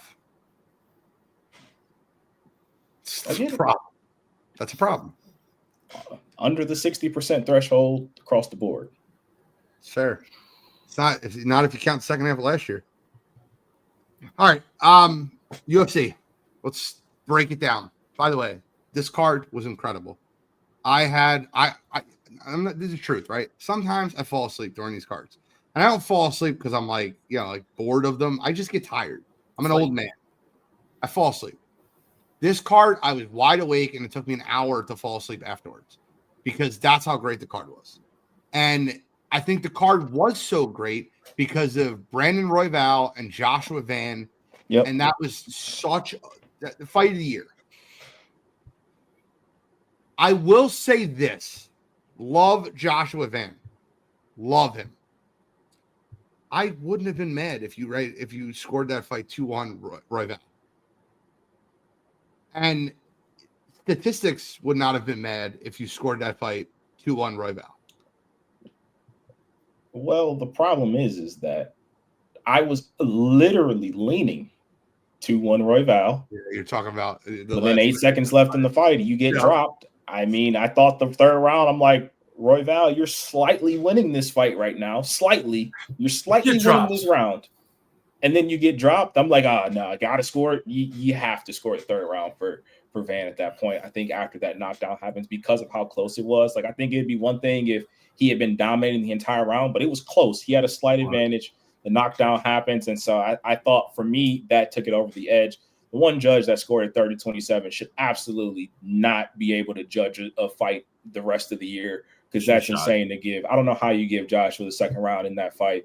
But yeah, no, the fight was absolutely incredible and definitely a fight of the year potential. And hopefully down the line, we actually can see that fight for 5 rounds. I think it'd be a fun one. Dude, incredible. And Royval took that fight on 14 days notice. Yep. So, give him credit, all the credit in the world. That was a great card, though. The whole really card.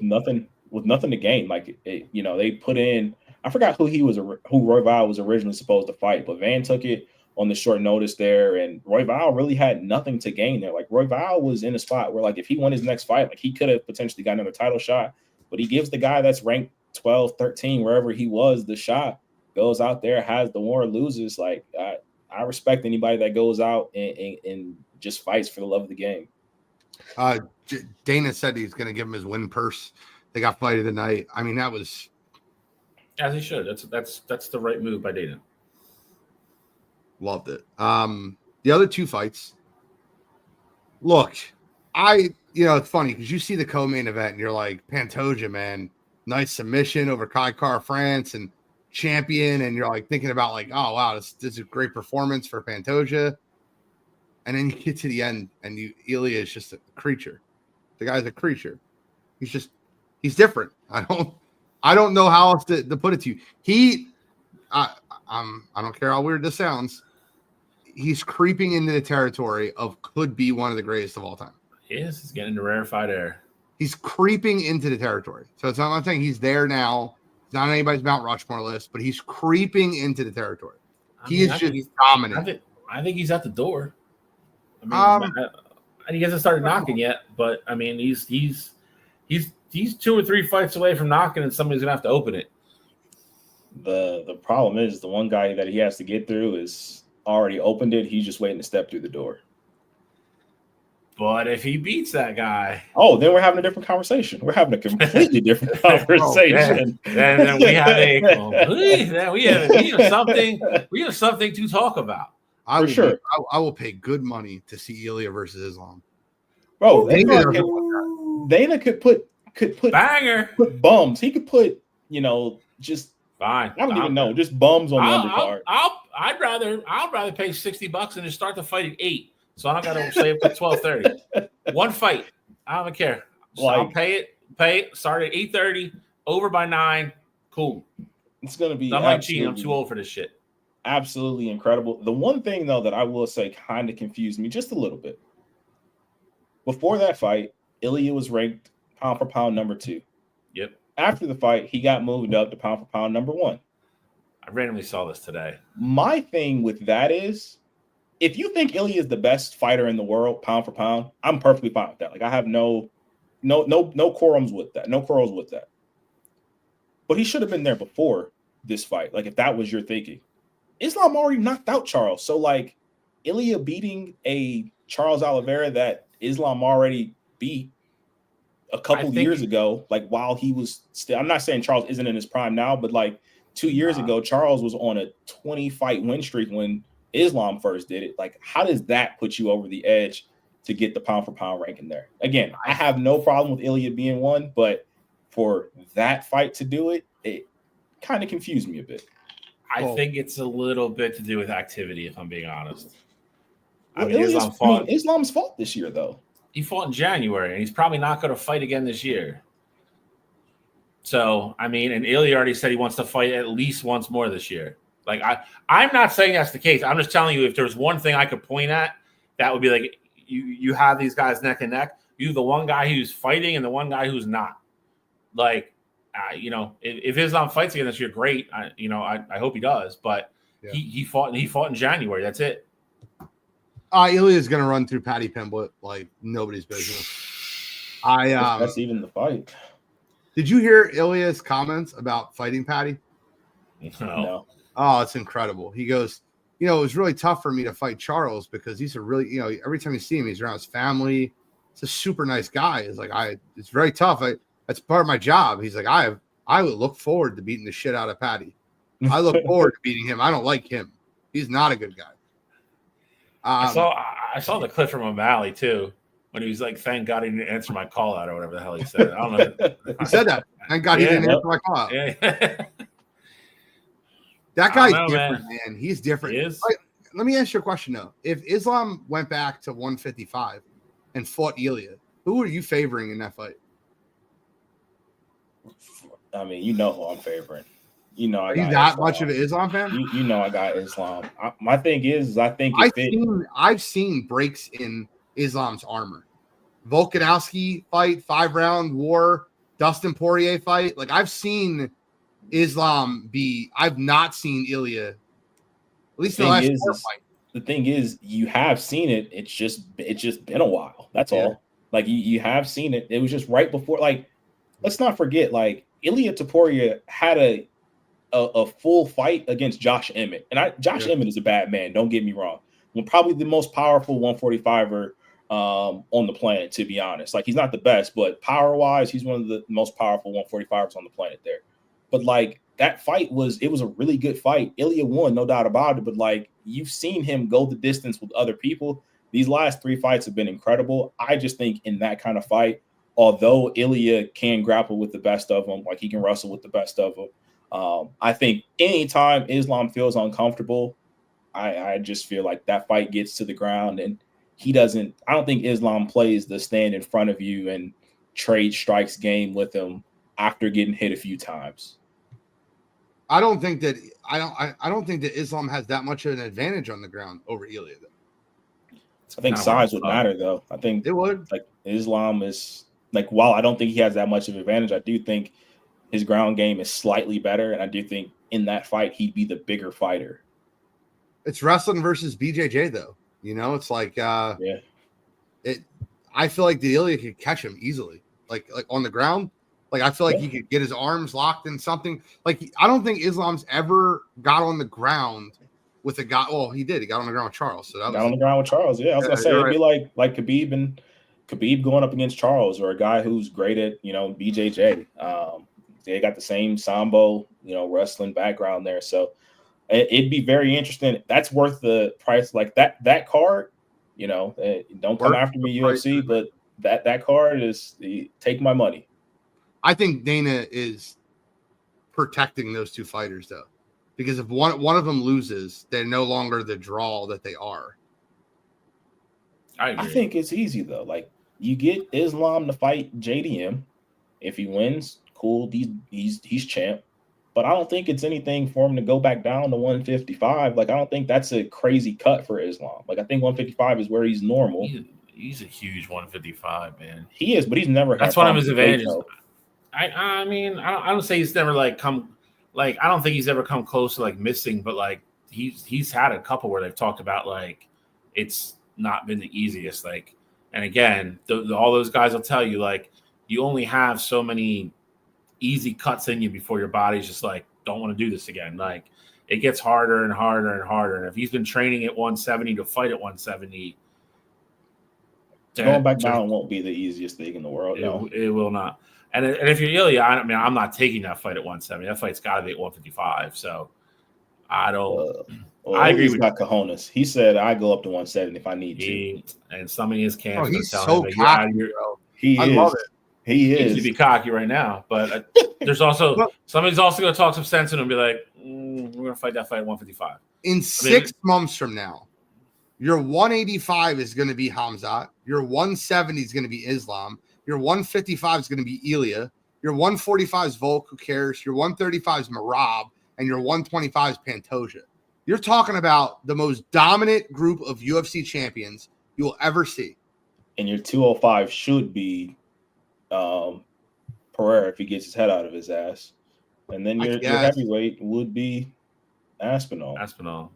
Yeah, but Magomed and Pereira and Aspinall, they're good. They're not on the level of a lot of these other guys. So you're right, but literally, if we played this, if we did this show a year ago, we were talking about Alex Pereira being one of the baddest men on the planet. You know what I mean? So I get it. Lost that fight to Magomed. I mean, it was a bad game plan. Aspinall's really the outlier there because, I think we all agree that he's good. We just don't really know what he is. And John Jones screwed him. Agreed. If John Jones fights find out exactly how good he was. Correct. Agreed. 100%. That's exactly what I was getting at. That's my point. If they would have fought and John Jones so wins, but it's a war, it's an Alex Gustafsson type fight, they're all right, Tom Aspinall is legit. And that guy can go run the division for a couple years. But we don't know. And the fact that he's most likely to get Cyril Gane, who's lost every big fight in his life, that's not going to show me anything. So Tom Aspinall, though, if I had a game plan versus him, it would be get him in the muddy water. He's not even seen the third round of a fight. It's no. Not a heavyweights don't though. The one time he tried to wrestle, Curtis Blades tried to wrestle him. Obviously, Curtis Blades was having some success in that fight ultimately before Tom tore his knee up. But that'd be the one curious thing to see too. If that's the way to beat, is that the way to beat Tom? Yeah. All right. Well, let's move on to You Got to Be Kidding Me, gentlemen. I got to get my video. All right. So I'll give you a little bit of you got time. Bill's got right out behind me. With Bill this. won't have one. I don't have one this week. I don't. But this week for me, I'm rolling with Sophie Cunningham. Sophie Cunningham of the Indiana Fever was talking about WNBA expansion with the media. And she basically said, I think expanding is good, but I just don't know how much players are going to want to go to Detroit or Cincinnati. Well, Sophie. One, you play in Indiana. Indiana's a great basketball town. And I get it. It's not the place. Some of the places that she named also was Nashville or Kansas City or Miami. And I get it. It's not that. The Midwest loves basketball. Going to Detroit, going to Cleveland, going to Philadelphia. Philadelphia is not necessarily the Midwest, but it's not Miami. It's not the place that, people are just going to vacation. There's nothing wrong with that. And you play in Indiana and you're crowd, your fans, they all love you. You have the biggest following you've ever had in WNBA playing in Indiana, a place that before you got there, I'm sure you never would have imagined would have been as great as they are to you. So just to say that, and then also saying Cincinnati shows that you're not even tapped into what's going on in WNBA, because that's not one of the expansion places. Sophie Cunningham, for me, you got to be happy that the league is expanding. It's not necessarily about where it's going, right? Like what cities it's going to. It's about expansion. It's about getting the game and growing the game to the right audience, things like that. It's not to say that Miami or Nashville or Kansas City or all these places don't deserve to have WNBA teams in the future, but let's focus on actually getting the game to grow and doing things the right way before we worried about, oh, well, I'd much rather have a road trip and go to Miami than I would than go to Cleveland. So this week for me, Sophie Cunningham, really worrying about the wrong things when it comes to WNBA expansion. Come on, you gotta be kidding me.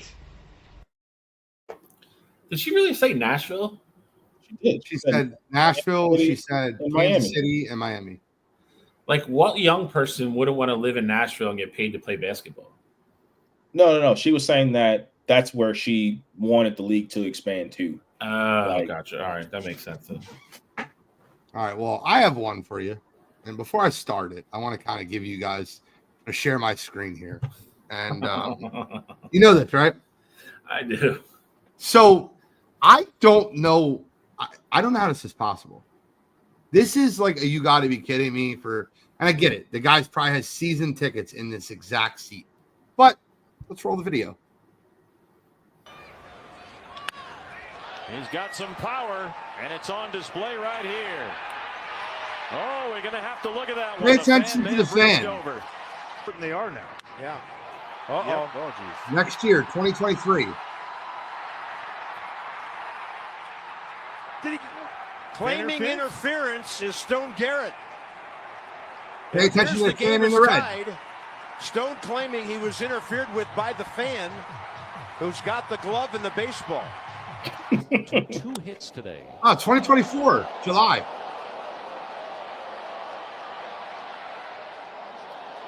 And the fan took it away. Oh, that should be interference. The same guy. It's ruled a home run to start. Pirates. And now we go back just a few days ago. High fly ball to deep left center. All the way to the wall. And did he get it? No, he didn't. And we have to check for fan interference. Same guy. Same shirt. The guy doesn't change. Like it was over the fence. The question is, was the fans? He didn't even change his shirt. 3 of the 4, he has the same Diamondback shirt on. How does that? That's like lightning striking twice. 4 years in a row. Now he's been banned from the ballparks now. After this one. Yes, he's been banned. He wasn't banned when originally I showed the video on the morning show. Since then and now, he has been banned from MLB ballparks 4 times in 4 years. Now, granted, 2 of them were not overturned. They were home runs, and he had the right. That last one was agreed. He was dove over the fence. I don't know how that's possible. The odds of that are just insane. So for that, this week, the Arizona Diamondbacks fan that had 4 years in a row interfering with a home run ball. Come on, you gotta be kidding me. I don't know how it's possible. That is crazy. I think the even crazier part is that one, you reached over and grabbed the Giants home run. Like, what are you doing? Like, if they would have said, oh, that call stands, like, that doesn't benefit your team at all. Like, I get it. In this case, it benefited them. You know, it was only a double, but they could have called. It could have been an out. Like, you never know what happens there. Like, what are you thinking in the moment there?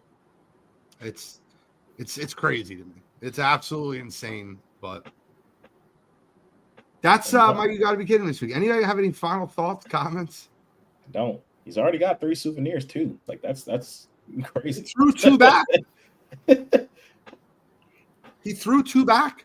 Insane. But no, I got nothing. This week. Everybody have a happy 4th. Have fun. Fireworks. Be safe. Don't come back with all your fingers next week.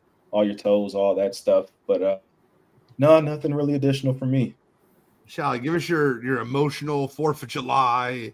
We not- stormed the beaches of Normandy. That's not for this one. I know. Francis No, Scott. no, but honestly, yeah, I mean, just kind of what Cottrell said. I mean, I hope everybody has fun, be safe, don't drink and drive. It is usually a bad holiday for that, unfortunately. Call an Uber, call a friend. Don't close your hands around fireworks. And have fun. Eat lots of hot dogs. As I get older, I do realize that just so much shit I did when I was a kid, I would not do today. Mm-hmm. Like, I'm not even lighting a firework. Like, I don't want anything to do with it. I'll watch them from a distance. Let me sit on like the shoreline, and you want to shoot them off in the river 10, 15 miles away. Fine. I don't want to go to a park that they're shooting off fireworks in the park, because if one of those things goes spinning at me, call me scared. Call me whatever you want. I don't want anything to do with it. Don't put me anywhere near it. There's so many things that I did as a kid. We used to light off fireworks in the middle of our street, like idiots. Cars were like right next to us. I do love watching them, but yeah, I'm not lighting them. I'm not lighting them. Definitely not. Well, enjoy our Independence Day on July 4th. And thank you guys so much for tuning in to the Wire to Wire Sports Podcast. It's always fun talking sports. I'm the NFL genius, Gene Walzak. That's Kent State's own, Cleveland's own College Cottrell, Uncle Shally, Scholastic Shally, Mr. William Shawcross. And we are signing out.